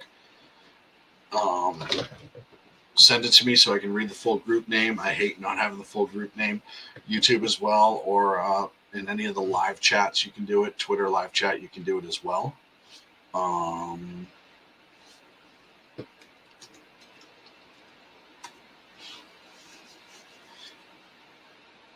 Sorry, this is the Mayer family. Maier. Sam, Brenda, Amara, and Rhea.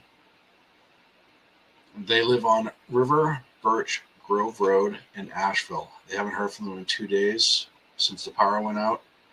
It was a very, very upset mom, understandably so.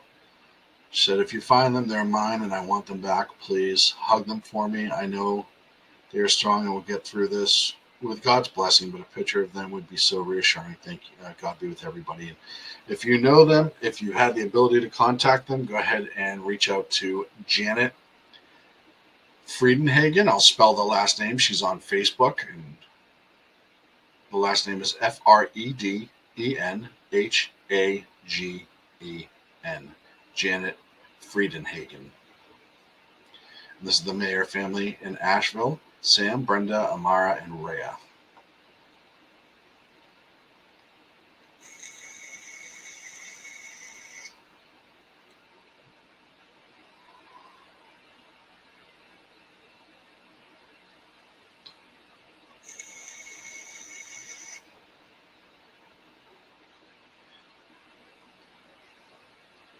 Again, sometimes help comes in different ways. This was on Facebook. This person put it out. I'm going to put this out there and say that somebody with a helicopter willing to help and see it. I own a property at 357 Bailey Settlement Road, Green Mountain, North Carolina. You can land a helicopter on it.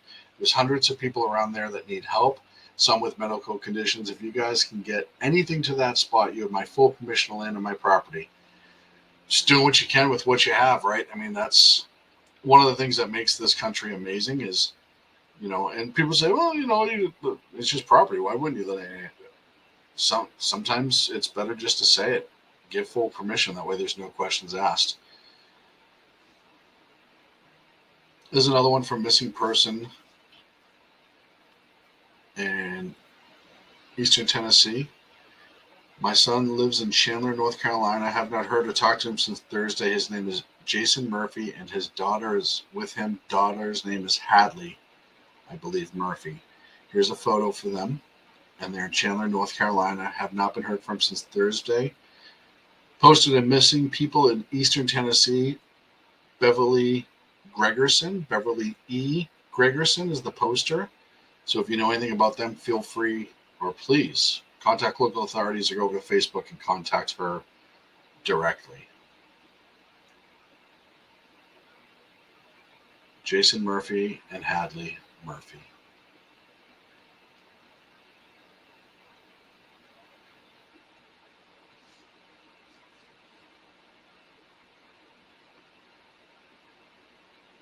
So I'm going to play this video by Ryan Hall, y'all. I know we've mentioned him a few times. And I really, really hope he doesn't mind. I doubt he will. This is about Starlink and what they're doing. He's a YouTuber, but what he's doing to get more Starlink units up and running. And this is really cool, if you ask me. This is, you like to see people with the ability to do stuff like this do it. And here it is. So the Y'all Squad has sourced a bunch of Starlink terminals. We've got them here in the Suburban. We're about to put them on this plane and then take a short flight over to Asheville, North Carolina. Chandler's going to be on the ground there along with a couple other Y'all Squad representatives. And then we're going to be working with the local officials down there and the United Cajun Navy to get those Starlink terminals into the right places so that people can communicate, whether it be emergency officials or just people who are at shelters and near community buildings that need to, have access to the outside world, because a lot of people don't right now. So this plane is about to deliver a lot of Starlinks to North Carolina. And then we've got several trucks on the way as well, full of supplies to Tennessee, North Carolina. We'll hit Georgia, South Carolina, and Florida as well. So once again, thank you to Chris Miller for the plane. Thank you to the United Cajun Navy. Thank you to all of the local officials that have helped us do this. We're just getting started. If you want to make a contribution, go over to the y'allsquad.org, and we'll be able to continue to help people. So thank you so much. Y'allsquad.org. If you want to help Ryan Hall, y'all. Again, doing great work. They're helping people that need help. I think it's fantastic to see people and people who have a platform and the ability to step up in these situations. It says a lot about their character. It says a lot. I'm not stepping up for anyone who thinks I'm talking about me. I'm not. I'm just sitting comfortably in a room talking into a microphone and sharing information. So I'm not talking about me. I'm talking about people like Ryan Hall, y'all, and Nick Sordo and others who are on the ground just doing amazing work.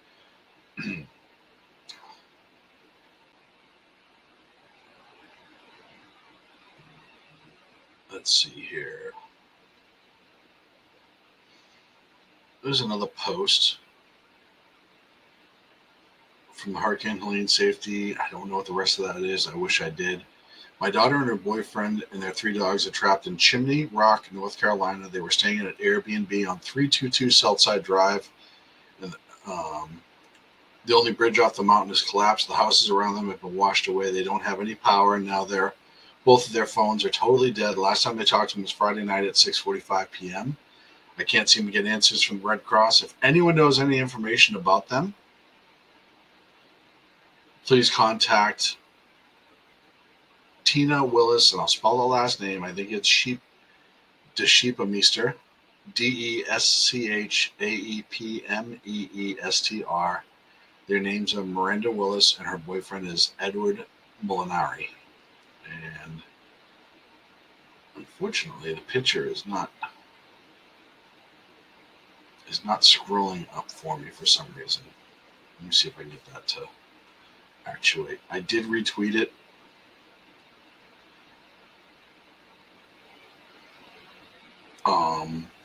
So if you follow me at 2 Against Tyranny, it will be on there.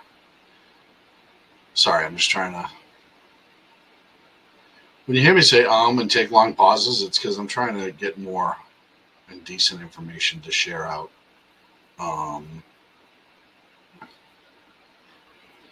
This is the SHR Media Network. This is coverage of the Hurricane Helene response, but we're not covering what the news is covering, not covering the politics. I'm trying to cover the recovery. I'm trying to cover people that are on the ground, trying to recover or cover all of that stuff. Missing persons who have been found if I can, and get out as much information as possible to help all of these folks. I'm actually going to play a post. This is, Chef Jose Andres.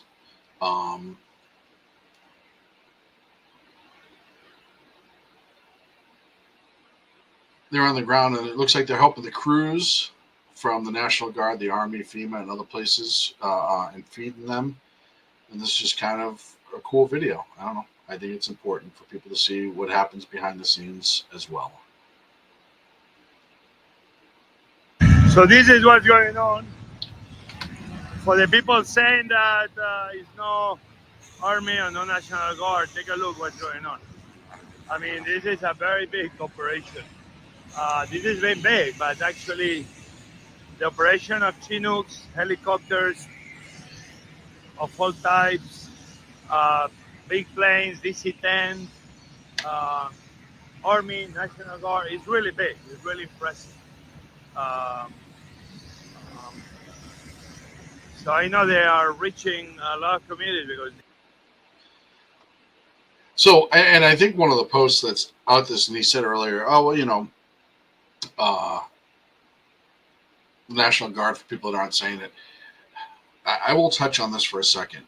What people are saying is that the slow roll from FEMA and the lack of news coverage on this was jarring, and it was. And Friday, I'll probably talk about that.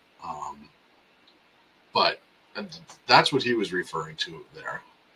But he also said his organization's feeding them in between runs, which is fantastic. They said you love to see it. You love to see people just helping because it's the right thing to do. I know there's always somebody who's going to push back and say, oh, blah, blah, blah, blah, blah. He's doing that for clout or whatever, maybe. But he's still doing it, so you got to give him credit.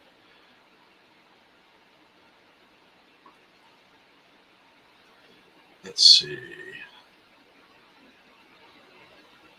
I'm scrolling through here. It's another good post from the South Carolina National Guard. I'm going to share that to you.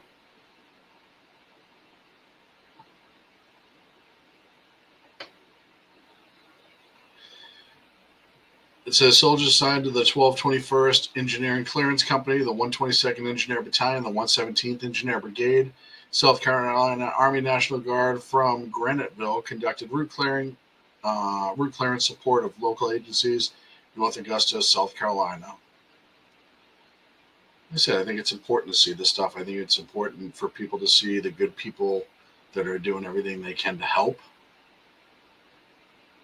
And you can see them right there, and they're doing it. And I'll tell you, the people on the ground there appreciate it. I appreciate it. I'm not even on the ground there.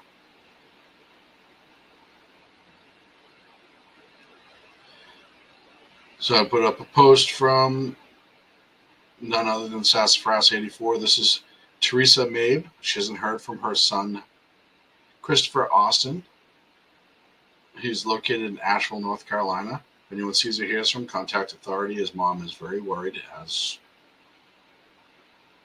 expected. Looks like this Facebook group is 2024 Hurricane Tropical Storm Group.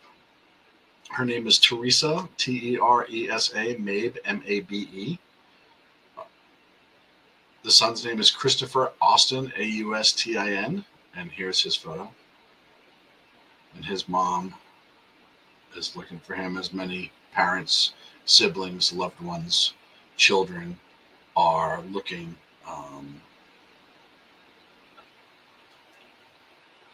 for their people as well. And there's a lot of that.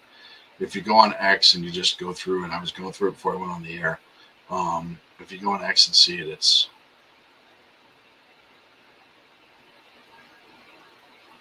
it's tragic and it's heartbreaking. And,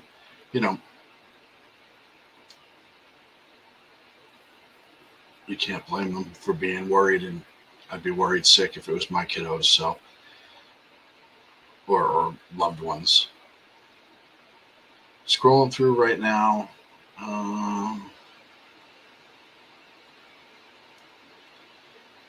So I'll read this. I'll read and post this. This is from USA Today. and they're talking about just different ways you can help, and that's literally the whole point I'm here. So I'm going to read it and share it from the USA Today. Hurricane Helene, what organizations can I donate to? The American Red Cross. The Salvation Army is another one. And there's a link directly for them. I'm sure if you go to Salvation Army's main page, it's going to be there on the front. I mean, that's the good part about the internet is all these bigger organizations, they'll get their donation stuff right on the front page, so you don't have to go searching for it. The United Way. GoFundMe, Hurricane Relief Fund. Again, with GoFundMe, be cautious because you don't know necessarily who started it. The World Central Kitchen, All Hands and Hearts, AmeriCares, Operation Blessing, and Save the Children. And that's from USA Today. Contributing into that were John Gallus, Kim Luciani, and the Tallahassee Democrats. So those are some organizations that you can donate to. And hopefully you will. And right now I'm going to play you my video because I need to take a quick break of some other donation sites that you can handle and donate to. I'll be right back. Right here on the SHR Media Network, you are watching The Edge of Liberty.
And welcome back to the Edge of Liberty right here on the SHR Media Network.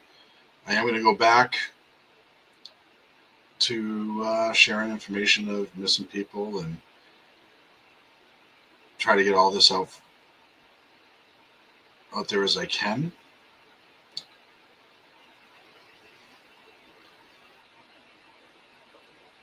Here's one from Blue Ridge Public Radio. It looks like Asheville. Water distribution is now available at Pack Square Park. City of Asheville announced the water distribution site open at 1 p.m. today. Drinking water will be distributed at Pack Square Park, 70 Court Plaza, beginning at 1 p.m. until dark or until the water supply runs out. Water allowance, 1 gallon of water per person with a maximum of 5 gallons per family. City says that each person must bring their own containers,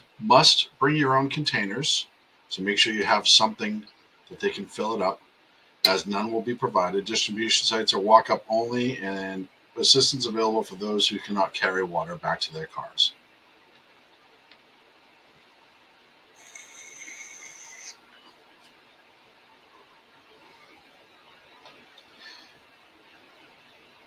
And that leads us into the third hour of our coverage here on SHR Media Network of Hurricane Helene and the disaster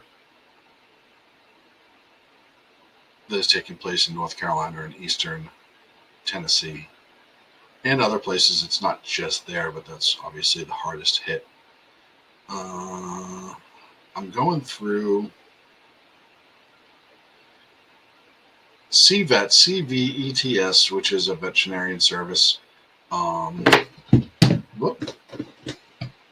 Dropping everything over here. I'll post this too. This is a good post. There'll be a drop-off location to help out if you want to know more. DannyRonsRescue.org/donate. This is some of the stuff they're looking for to help with the dogs, pet food, and cats, I should say, or probably just about any pet. I know there's more than dogs and cats out there. All my friends who own snakes and lizards and other animals are probably yelling at me because I haven't noted that yet. To donate to help those impacted by Hurricane Helene, these are the items that they're collecting, and that's Danny and Ron's Rescue. Pet food and treats, water, pet carriers and pet crates, leashes, collars and harnesses, first aid supplies, toys and comfort items, ID tags, litter and litter pans, bedding and blankets, pet beds, blankets, towels, anything that the furry four-legged or the not so furry ones may need, because it affects them too. Let's see. Go back to Sassafras with another video of somebody looking for help in Del Rio, Tennessee. And I'm going to share this tab. My parents live in Del Rio, Tennessee. Their road is shut off from both sides because it's underwater. I've been told that their neighbors were airlifted out of there, but there's no word on them. And I just feel like my mom would have tried to find a way to call me by now.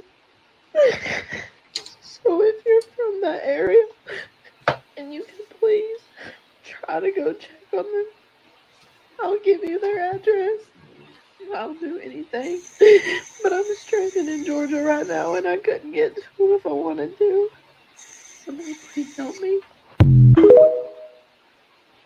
Absolutely tragic. It's just... My parents live in Del Rio. You see the emotion right there. And she's not the only one. And I really hope she's able to find her parents. So if you're from Del Rio, Tennessee,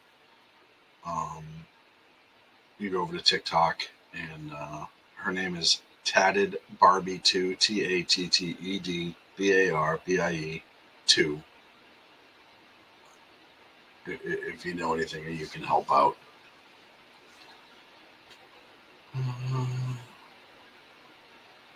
This is posted, can't confirm it, but it's by @making_it_look_easy.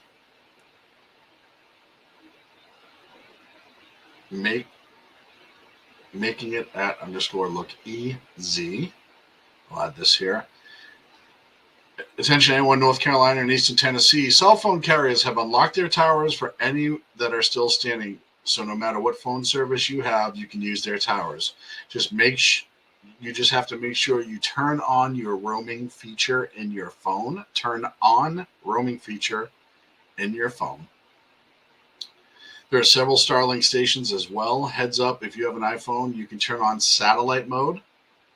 Also, OnStar has activated crisis mode. Remember, you can search for other wireless networks that may be open and that you can use Wi-Fi calling, good information to call for help or your family.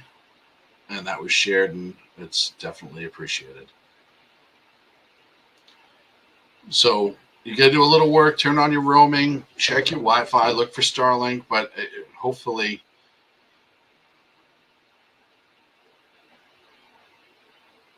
some information. I know you're saying like, well, if they don't have the net, how are they supposed to know? How are they supposed to see you? Whatever. I understand that. And I know that's a very real issue. I can't control that, but I can only try. Once again,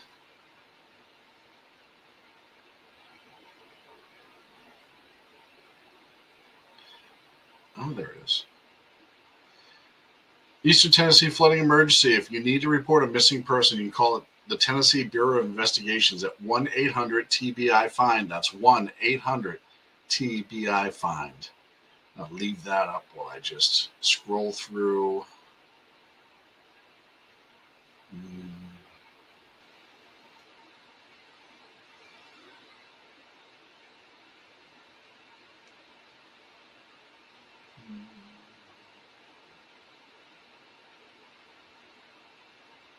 You know, it's hard because a lot of these posts, people will use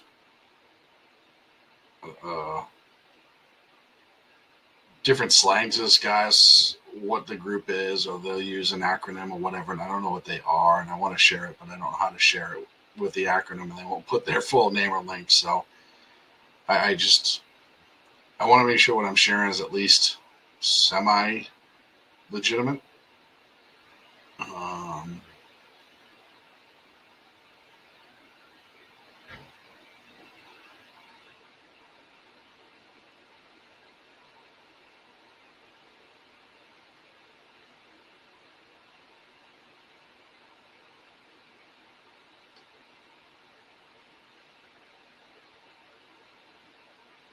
So I know power's out everywhere still. So there's so many things saying the power's out, and just, I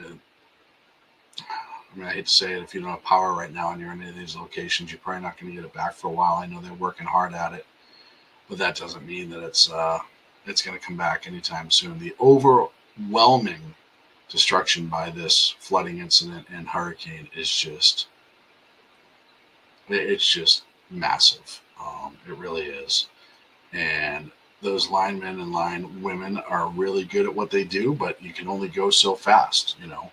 And there are other ones too. When I mentioned the emergency response, and I mentioned, and I know I have that still up. I have that up on purpose, the Tennessee. When I mentioned the first responders and these sort of incidents, I'm also talking about the linemen and the other tradesfolk that go into these hit areas, and they work tirelessly.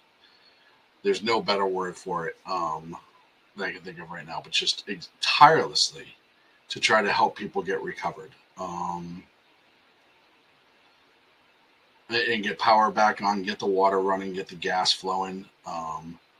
It's just so vital, and it's so amazing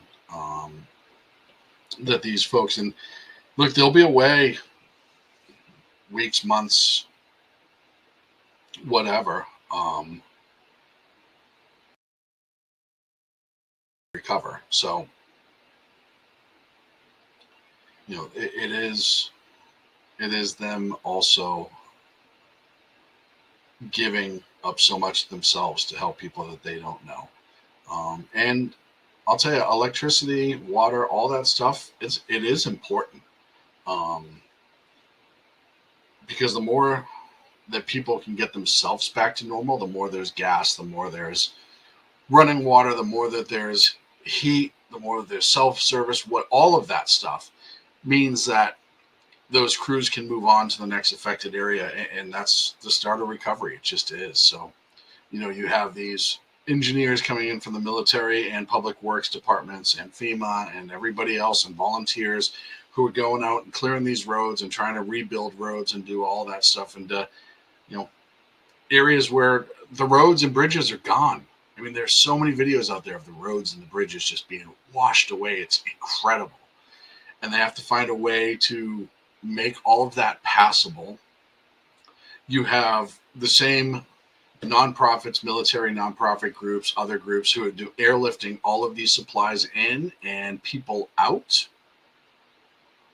And they're just absolutely incredible at what they do. And of course, the military, you have the Air Force, the Army, the Coast Guard. I'm sure the Navy and the Marines, if they have resources closer, they're doing it as well. And then after that, once they're able to stabilize a little bit, you start having insurance companies and yada, yada, yada. You start having the trades folks come in and they start giving you back electricity. They start giving you back gas to places that they can do it. And I know the response to this or the recovery for this is going to be long and horrible for the people affected. And I know that there's going to be a lot of buildings that are not going to be able to be inhabited again. Just not, unfortunately. So, they're going to try to get as much back to normal as they can, but, sadly, it's really, really hard to make that happen. Scrolling through, like I said,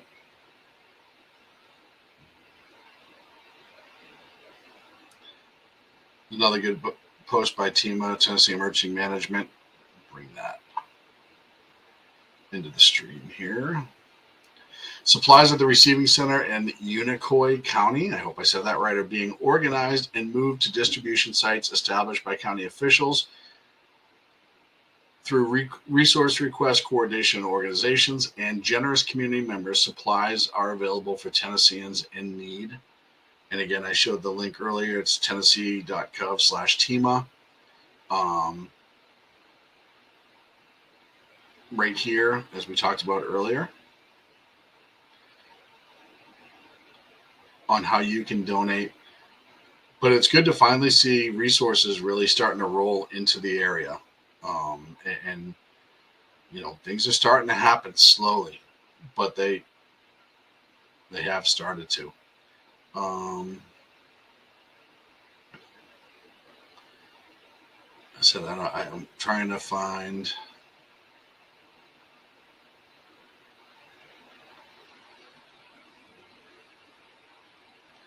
It's another missing post, and I don't think I posted this one. If I did, oh well. Missing people in Eastern Tennessee. Her name is Brandy Nelson from that group. If you go into that group, you can contact her. She's looking for her son, Josh Nelson, last seen in Johnson City, Tennessee. He's 5'8", 140 pounds, brown hair and brown eyes, 33 years old. There's some photos of him. And he and his mom and family are looking for him as well.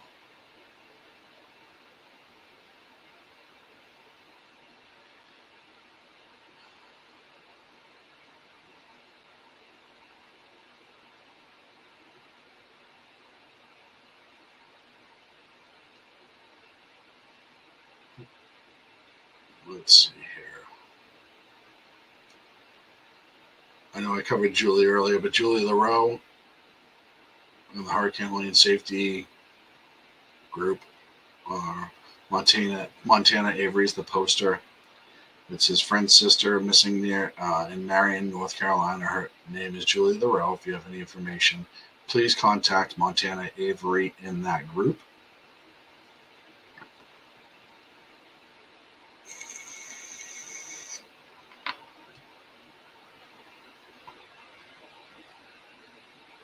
And I'm just going to update all my screens here. You are listening to The Edge of Liberty on the SHR Media Network. Thank you so much for joining us. I'm really trying to, like I said, this is not a regular show. Obviously, I'm 2 hours and 15 minutes in. I'm working really, really hard at just trying to get missing persons information out there. Hopefully somebody can find them, or hopefully their families can connect with them. Trying to get resources to the people in need just by sharing the information that I have. I'm just trying to really deal with what I can with my little platform to try to help people out. And I think it's important. I think it's incredibly needed. And I think that as fellow citizens, this is what we're supposed to do in times of need. This is how we're supposed to help in times of need. And if you have the ability to donate, please donate. Like I said, verify where you donate, but don't be afraid to donate. If you're close and you can volunteer, even if you volunteer just hauling water around a warehouse for a nonprofit or the county or whatever your skills are, maybe you just organize stuff. It doesn't matter. You can be a help, It's so many people. So many people turn around and say, you know, how can I help, or I can't help, or whatever, and it's not true. Um, Even if you just help a little bit, it's still a help, and you know, it's like drops of water in a glass. Eventually, the glass gets filled. You know, so don't be afraid to be that drop of water and help. It's another missing person report. Trying to find my 15-year-old son named Noah Crow. He was with his dad, Sean Crow, and stepmother, Michelle Crow. They live on Mine Creek Road. They have not heard from them since Thursday night, and this woman's trying to find her daughter. This is her son, rather. Sorry, this is in North Carolina, and his family. So if anyone's seen from the Crow family, Noah, Michelle, or Sean, contact your local authorities. I don't have the contact for the person that is reporting this, so I can't share that. But if you see any of them, please do what you can to have them contact their family.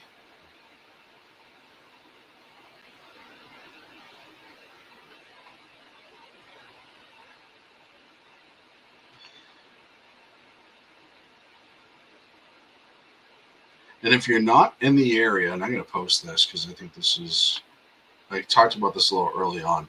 If you're not in the area and you're looking for loved ones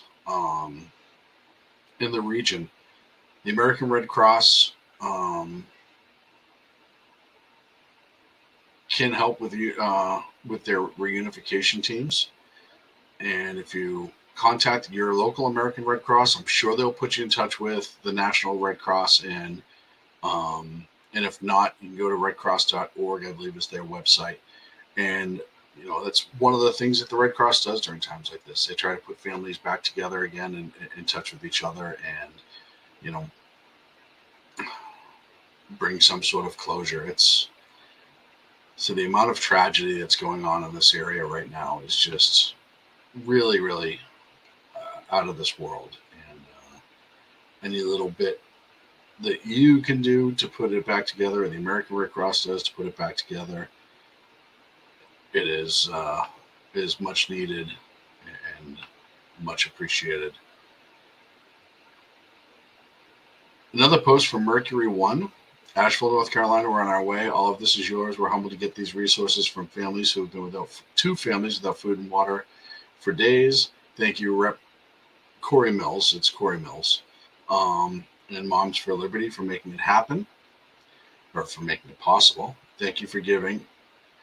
We're not going to stop here. There are more rounds to do. And if you want to donate, and if you look at, they're getting these on those helicopters. It's a lot of resources. It may not look like a lot, but it's a lot of resources, and that truck's filled.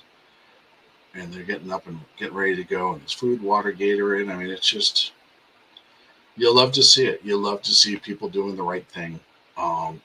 And if you want to donate to Mercury One, I'll put up their site again. It's donate.mercury1.org. If you go to their front page, there's a link right up front. There it is. You go right to help now, and I'll bring you to their donation page, and you can pick how much you want to donate, and yada yada yada. I say yada yada yada.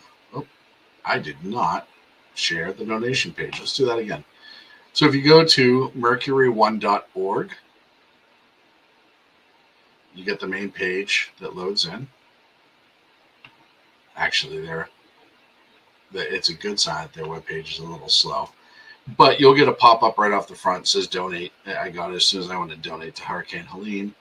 And then for the relief, and then you get to this field and you can donate as much or as little as possible. The fact that their site is running slow when it wasn't earlier, and that's not necessarily me at all, but that just means people are donating. That's always awesome to see. So Americans are good. Like I know the politics in this country sometimes makes it really hard to remember that. But oftentimes during times like this, the American people have a tendency to step up. For temporary reasons, put things aside. And that's one of the things that I think is wonderful about America. Yeah, we may have our differences, but man, a lot of times when you have these really, really horrific, catastrophic events, the American people do have a tendency to stand up. That's a landing pad. I'm just trying to get some information out. And it's just cool little things, you know. You see regular people jump to it and really start like coming out of the woodwork to want to help and do the right thing. I don't know who Eric AINGE 3 is, Eric Ainge 3, but Cumulus Knoxville today at 6 p.m. located at 4711 Old Kingston Pike Road, Knoxville, Tennessee. They're collecting bottled water, toiletries, perishable foods until 6 p.m. for our neighbors up in the Tri-City. We need your help. It's just stuff like that. You know, groups, organizations. I don't know what Cumulus Knoxville is, and I don't really care. I mean, I don't know.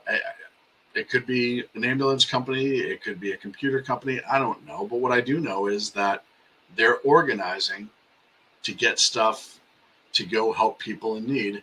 And that's something that cannot be overlooked enough. And it does happen. And man, for all the vitriol that we spit at each other, and I do it too. I'm out here every week, a couple times a week. I did it for years on Sackheads. I'm back doing it again. It's not, it's not rare that during these incidents, people step up. People from every walk of life, people from every background, political belief, does not matter. You have people that step up, and it's people like that that do make the difference. Yeah, you know, the feds, they put a lot of resources in via the military, FEMA, etc. Local and state officials, they do the same thing. Volunteers locally, absolutely, because they're, you know, it's emotional for them too. They were right there. Many of them may have been victims. But to see people further and further and further away, or, you know, companies like Goya Foods and all that, start to step up at the right time and just say, hey, yeah, no, this just needs to happen one way or the other. We need to make sure our fellow Americans are being taken care of. And I think that's an amazing thing. Somebody, David Shapiro,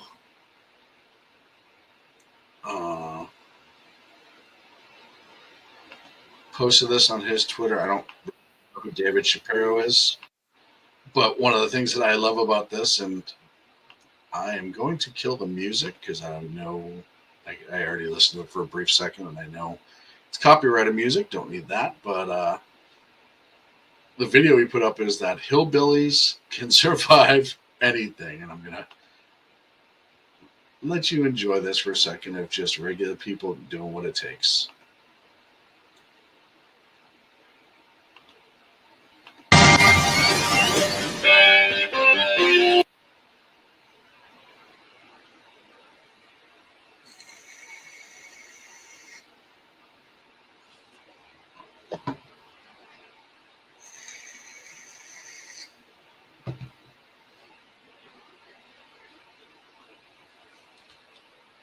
And you just, like I said, you love to see it. You love to see neighbors helping neighbors. And it's unfortunate that it takes times like this for people to do that, but they do it. And that's something that can't be overlooked at all.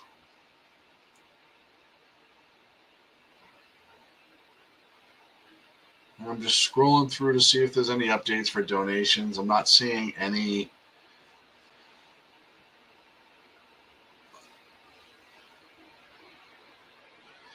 I'm not seeing any updates that I haven't covered really yet. I'm just checking all the different hashtags and seeing if there's anything new. So this is kind of cool. Go to the share page here.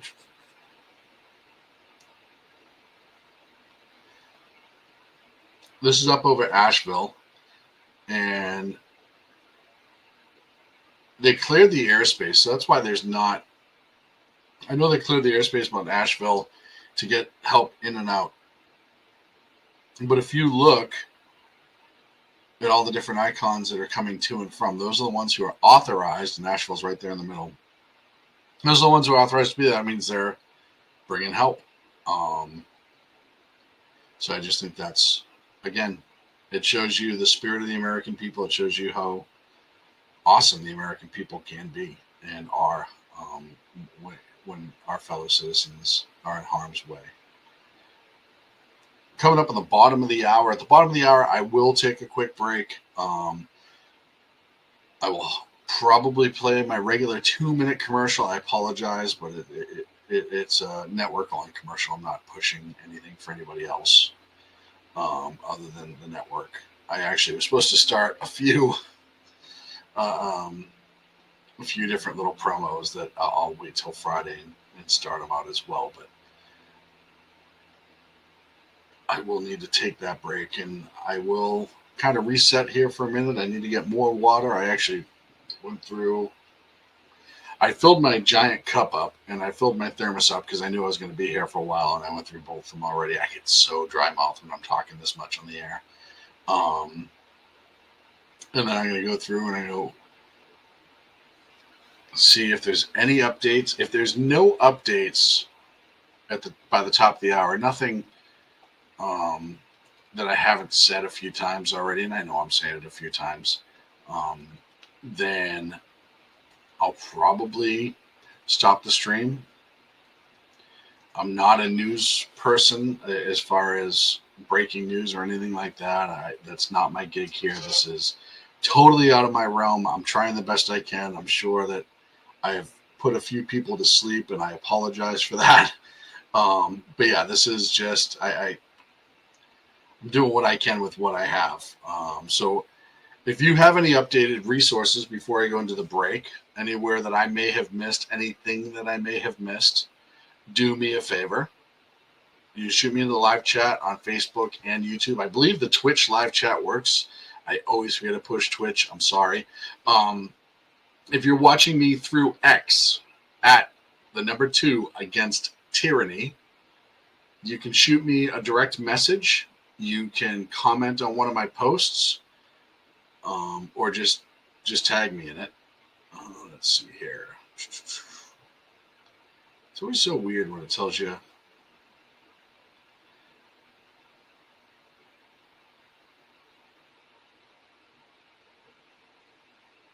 It's always really weird. I'll tell you have a comment, and sometimes you click on it and there's nothing there. I had a couple comments here, and maybe at the break I'll try to suss that out. I don't know why it's not showing it to me, but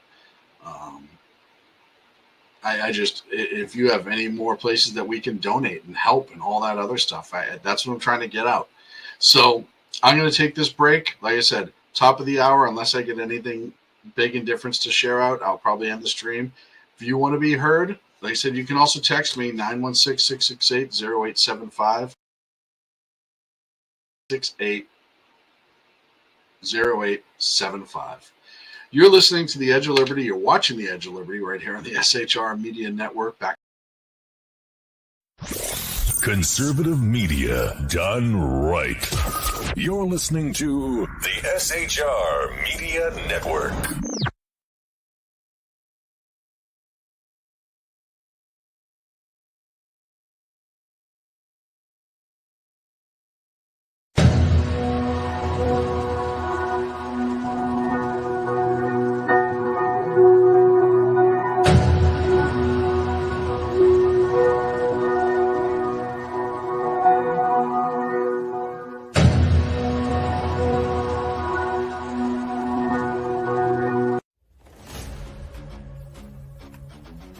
Welcome to Reaver of Common Sense, where we cut through the noise of news and politics with a sharp wit and clear discussion.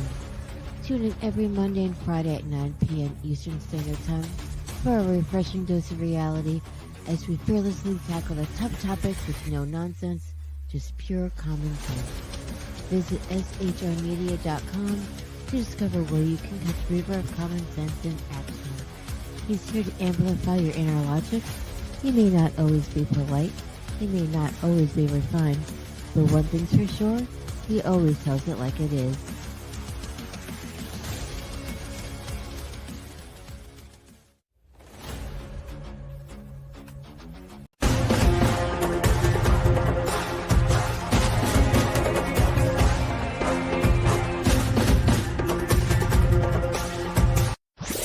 Conservative media done right.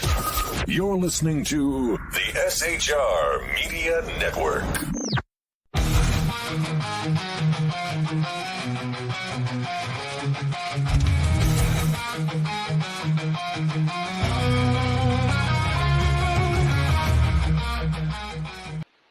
Welcome back to the Edge of Liberty right here on the SHR Media Network. I am your host, Sean.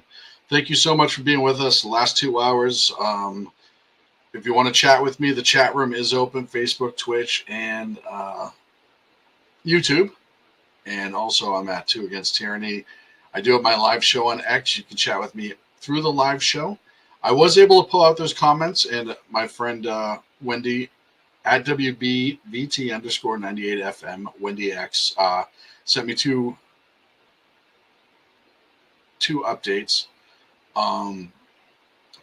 She said missing searches in Buncombe County as a cleanup and rescue effort continues in Buncombe counties following Tropical Storm Helene. Emergency officials are assisting those that have missing loved ones. Those that need assistance can fill out this form, and the form is on their website. I believe it is buncombecounty.org or buncombecounty.org because I saw that earlier. There's a form there. Officials said they'll do their best to update with the missing person's current status. You can also go to the Register of Deeds at 205 College Street, Asheville, North Carolina, where Buncombe County is, and get more information there. So I appreciate the search and rescue team is being organized. I do appreciate Wendy sharing that. She also said North Carolina emergency officials said you can call 211 to report a missing person or request a welfare check. For those who don't know, a welfare check is when they send somebody out to the person's home to check the status and make sure that they're okay. And however, 211 is not a replacement for 911. So thank you again to Wendy for that. And let's see here.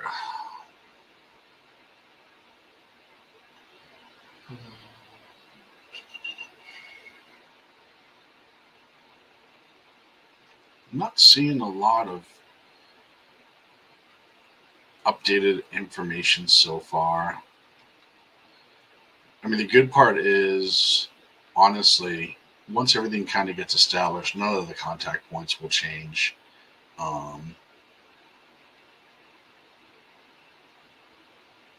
Which is enormous because it, consistency goes a long, long way. Once again, I do want to thank Polita Bunny for getting the Helene Help hashtag going between her and Sassafras and Wendy. I've gotten so much information out there, and I cannot say thank you enough. Let's see.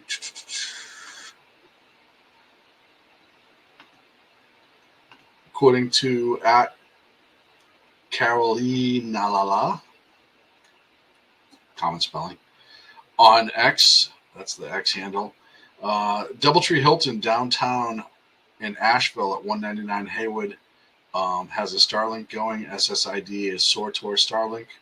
Password NC Strongs, all lowercase, all one word. Spot number 2 is the Asheville Shelter, Ferguson Building, 340 Victorian Hall. SSID is Hall Starlink. Password is the same, NC Strong. So that's good information to have out there. Like I said, information starting to roll through, which is huge. And be able to get out there, which is, well, that's the goal, right? The goal is try to get people connected and back together again. Like I said, it's just cool to see regular people doing their fair share. And I mean that. I mean, it's just, here's a kid I don't know. He looks like a kid to me. I mean, I'm getting old, but Josh Griffin and at Josh Griffith, pardon me, JOSHGRIFFTHWX. He's set up at the Asheville Mall with snacks, and they have some water and their cell phone service too. So, I mean, this was posted, 10:54 a.m., a couple hours ago, 4 hours ago now. But just the fact that they were like, hey, I have all this stuff, or I can get all this stuff, and I'm just going to bring it somewhere to help out whoever might need it. When I talk to you about like how America is good, it's stuff like that that really, really makes it honest. He's a storm chaser. I'm looking it up now. He's on X, but he's a storm chaser photographer. He's based in the Western North Carolina mountains. And I just think, I mean, he's still just a regular person, right? I mean, it's fantastic to see people saying, hey, I have this ability. I'm going to use it, even if it's just matters just a wee bit. I think that's incredible. Nick Sorter, and I think so I showed you the video earlier from Ryan Holyall putting the Starlinks on the airplane, and they have arrived. I'm going to add this to the stream, and Nick Sorter is receiving them. 30 units for Starlink have been are going to go get set up, and the North Carolina Highway Patrol is giving him an escort to go set them up.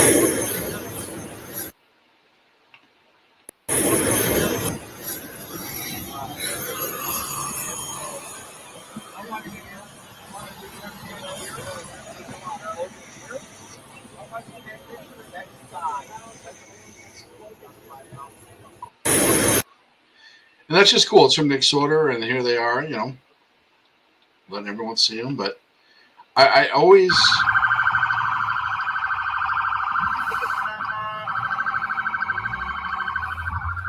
They're getting the escort right there. Like I said, it matters, and it matters to the people.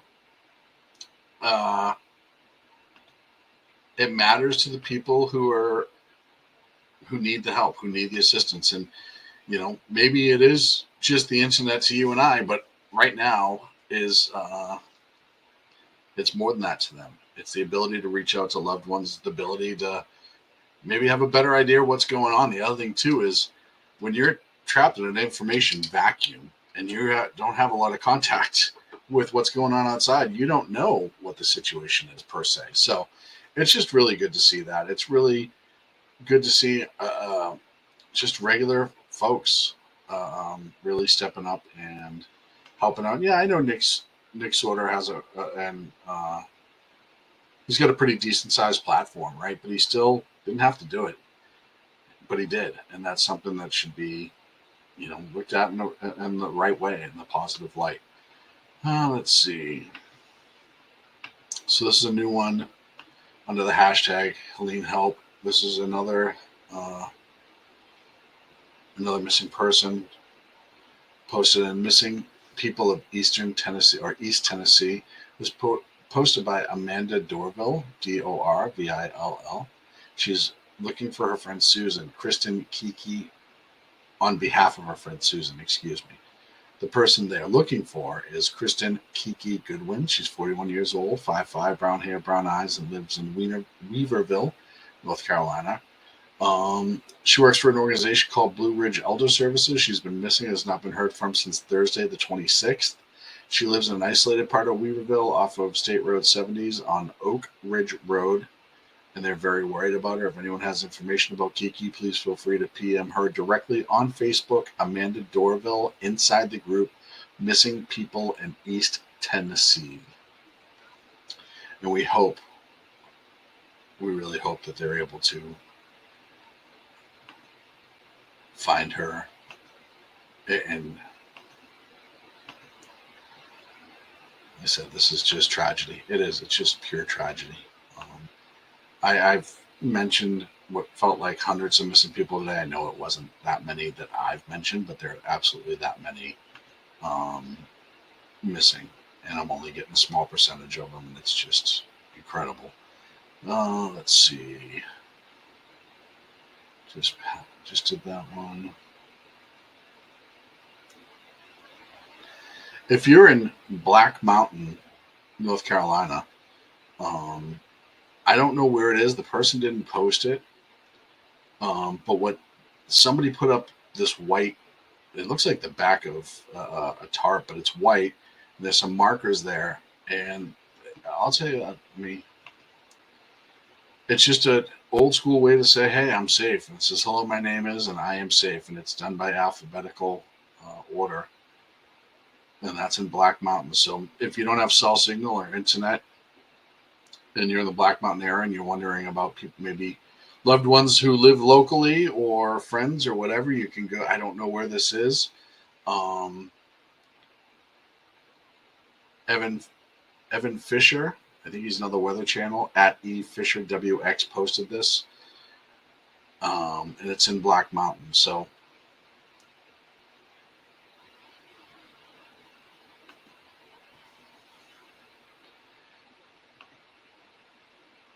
and this is per at 1776 USA Republic. Apparently he's been making a list, I'm guessing from either X or on the internet. And if you follow him, he has a whole list of people missing, people that reported missing or found.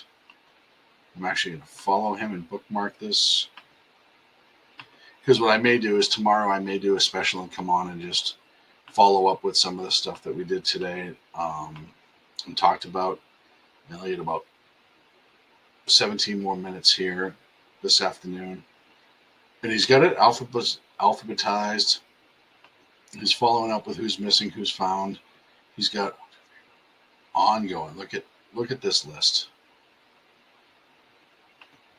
And I'm going to repost it too, but at 1776 USA Republic is the author. I'm not the author. I'm just sharing it. And when I tell you that Americans sit at home just when stuff like this happens, want something to do and want to try to find a way to help, this is what I mean. This person, I don't know where they are. I don't know what they do. It goes on and on. This list is long. But I actually, as I've scrolled through, I've already seen a couple of the names that I've mentioned that are still missing. So it's at 1776 USA Republic, he or she is doing a list, and they're out of Tennessee. So if you get a chance to follow them, if you're looking for a loved one, then maybe you can follow them and send them a DM and say, hey, this person's on your list. Do you know more about this? Do you know less about that? And maybe they can help you out. It's just information sharing is so important in times like this. And like I said, I'm not guaranteeing you that everything I say and share today is going to be 100% accurate.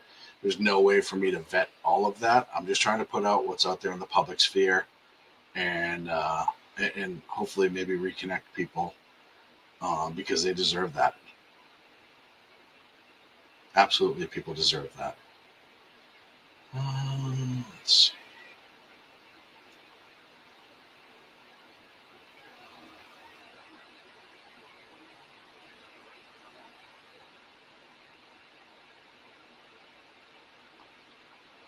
So Braxton Winston, who is a former Charlotte City Council member, Mayor Pro Tem. I'm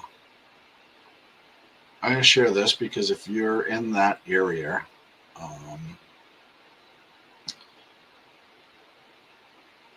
if you're in the area of Charlotte, sorry, I was just double checking that I had the right screen up here. They're compiling resources and they're going to start sharing it out. But he's also got a list of money or blood donations with the Red Cross, North Carolina Disaster Relief Fund for hurricane recovery. That's that one I posted earlier. North Carolina Relief Volunteer Opportunities. So if you're in the area and you want to volunteer, that's on Braxton Winston's page. His handle is at Vote Braxton, Braxton. He's got a link to those impacted for resources. And information about road closure links, open shelters, emergency prescription refills, the 211 number, the Red Cross phone number, 800 Red Cross or 800-733-2767. Crisis counseling, 800-985-5990. Cleanup, because they're going to start having to worry about the long-term cleanup as well as just getting roads and everything back together. Crisis cleanup, 844-965-1386. On that one, he says, the service is free, but it is not guaranteed.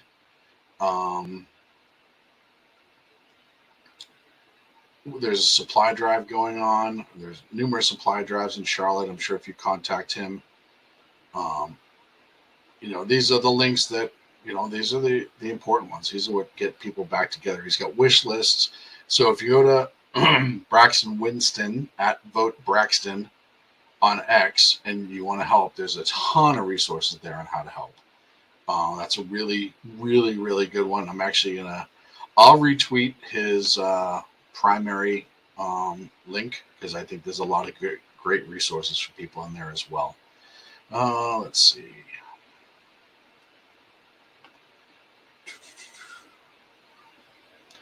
Got about 13 more minutes here.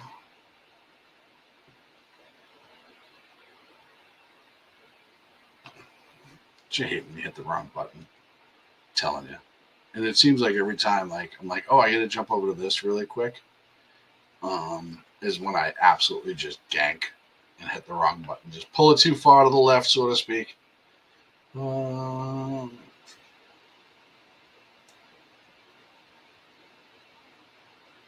This is super cool. And I'm going to share this too.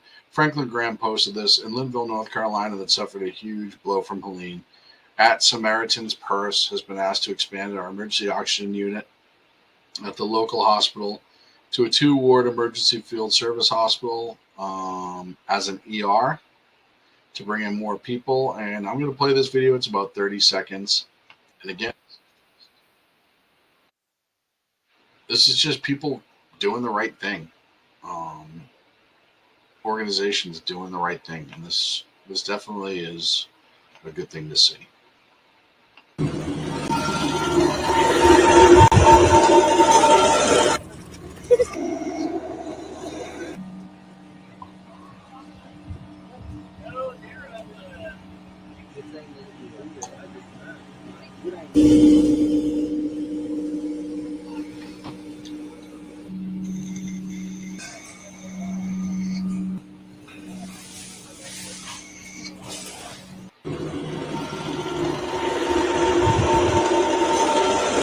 Every time I see something like that, it always blows my mind how quickly they can set. And I know they're pneumatic and they're filled with air, but it still blows my mind with how quickly they can put up a mobile hospital unit and stuff like that. It's incredible. I love the fact. I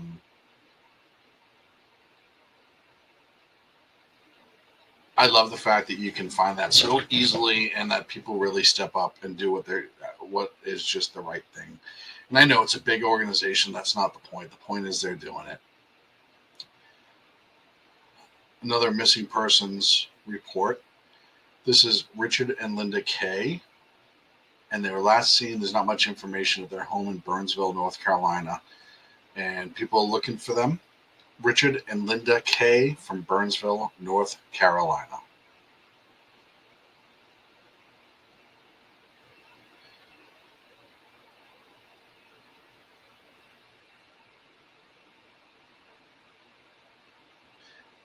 So if you're outside,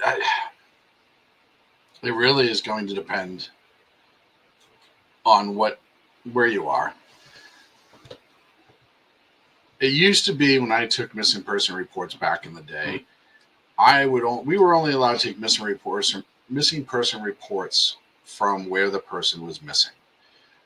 I don't know North Carolina or other areas. However, if you're missing somebody that lives in the area and you're outside, if 211 does not work for you and you're outside the cell coverage or the geographic, the geofencing of the 211 or 911 services, You can call to report a missing person 1-888-892-1162. To report a missing person, request a welfare check, press 1. Once you are connected to reach an operator, have all the information you might need. Name, location, health conditions, etc. to complete request. Also, if you have photos, you can ask where you can send photos to. When you're taking these reports, people don't realize that they have a little tidbit of information. Oh, and actually, as I'm reading, I'm sorry. Apparently, they've been found. The original poster just posted, Carrie Armstrong, that they are found. So that's a good story. I'm just following up on the Richard and Linda Kay story on the right here. I was just glancing over, and apparently they've been found. So that's fantastic news. But to get back to reporting somebody a missing person, date of birth, so many different things that you can add that you don't know you might need. So just try to get it all handy. The kind of car that they drove.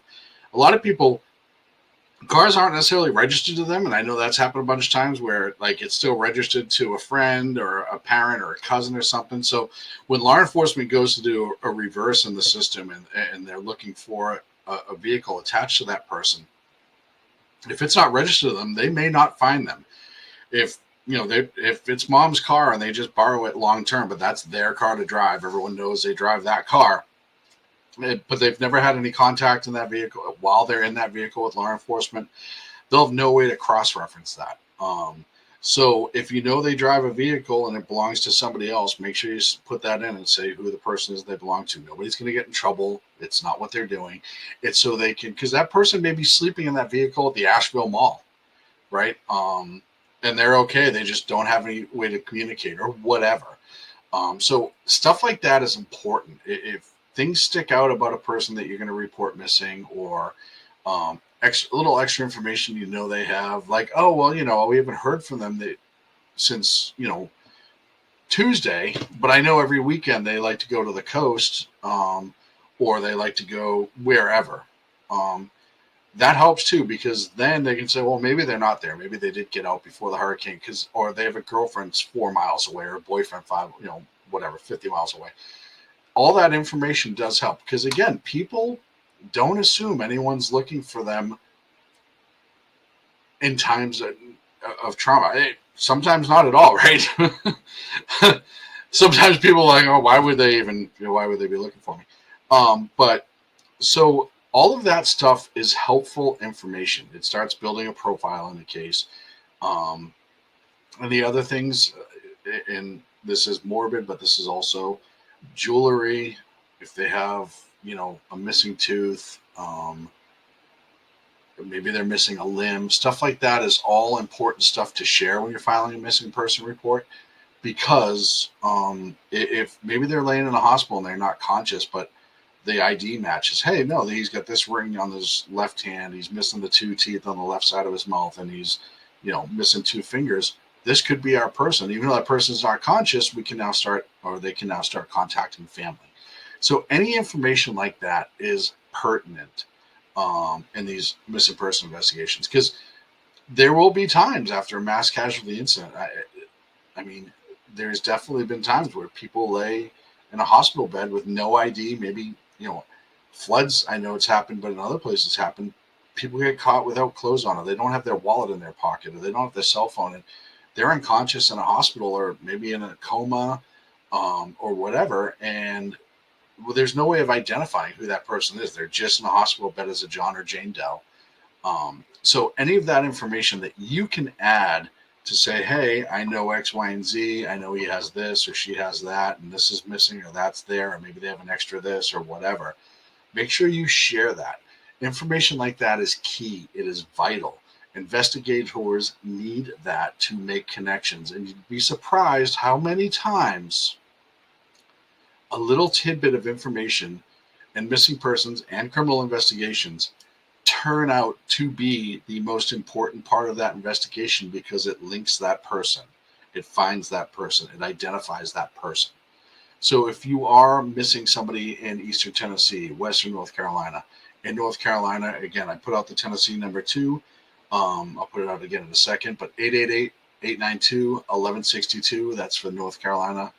888-892-1162. If you're in the state, you can call NC 211 and share that information. If you're in Eastern Tennessee, the Tennessee Bureau of Investigation's 1-800-TBI-FIND. Once again, 1-800-TBI-FIND. And do what you can. Give the information that you have. And if they're in a situation where they are so overwhelmed, they'll give you, or they'll refer you to an agency. Because a lot of times some other agencies will help take these reports or help man the phones, or they'll say, oh, I'm going to transfer you, and you think they're transferring across the room, but they're being sent, 2 cities away in a different ops center where they're taking the information. So don't be afraid to call. Don't be afraid to give the information. However small info it might seem, it actually is important. Lastly, I want to talk to the victims, both direct victims and family members who may be hurting right now. I'm so sorry for your loss, and I'm so sorry for your struggle, and I really hope that this is something that you're able to get closure with one way or the other, and move past and rebuild lives. I know the numbers for this are not going to be good. And to everybody else, we have to support those folks. We have to do what we can. If that includes, being vocal about it, then we be vocal about it. Financial support, donate goods, donate items. I'm going to try to work on my video that I put out earlier with some of the donation links. I'm going to play that again before I get out the door here at 3 o'clock, right at the top of the hour. But there's so much that you can do. And there's absolutely so much that would matter to people who need it, who are living through this tragedy and are suffering this trauma. And, it is scary to think about. And I know we say this with a lot of tragedies and disasters and natural disasters.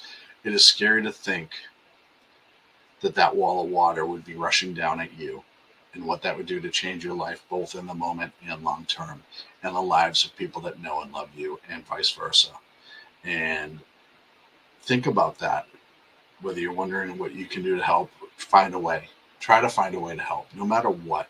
And like I said, even if it means that you're just answering phones or whatever, putting people in touch, retweeting, help as much as you can, because it will matter to those people, even if they never know you existed. Like, they'll probably never know I existed, but it's something that you can do for yourself, but you can also do for them. So that's going to be it for me here on the Edge of Liberty on the SHR Media Network. This was a special for Hurricane Helene, and I hope that if this helps one single person in this whole tragedy, then it'll be worth my time. I will be gathering more information. I will be back on social media. I got to go get something to eat, and then I'll go back to work at making that video longer and sharing it back out again. If you can think of anything that would help, at 2 Against Tyranny on X, give me a link, give me services, give me a screenshot, whatever, and I'll try to work it into the video, and then I'll be sharing the video out that has all these resources to get help, and hopefully it helps one person. I appreciate you being with me for the last 3 hours. I know it was not my usual hijinks. It's just how it is. Sometimes things are more important. So I will be back. I may be back tomorrow to do a special and follow up on this. If I can get it going, I will. But if not, I'll be back Friday at 12 p.m. Pacific, 3 on the East Coast. We'll get back to more of a normal format. We'll do updates about this, but it'll be me screaming and yelling about politicians and why they're all useless, probably. So at least we'll have that. Thank you so much for joining me. I'll talk to you soon.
Conservative media done right. You're listening to the SHR Media Network.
Conservative media done right. You're listening to the SHR Media Network.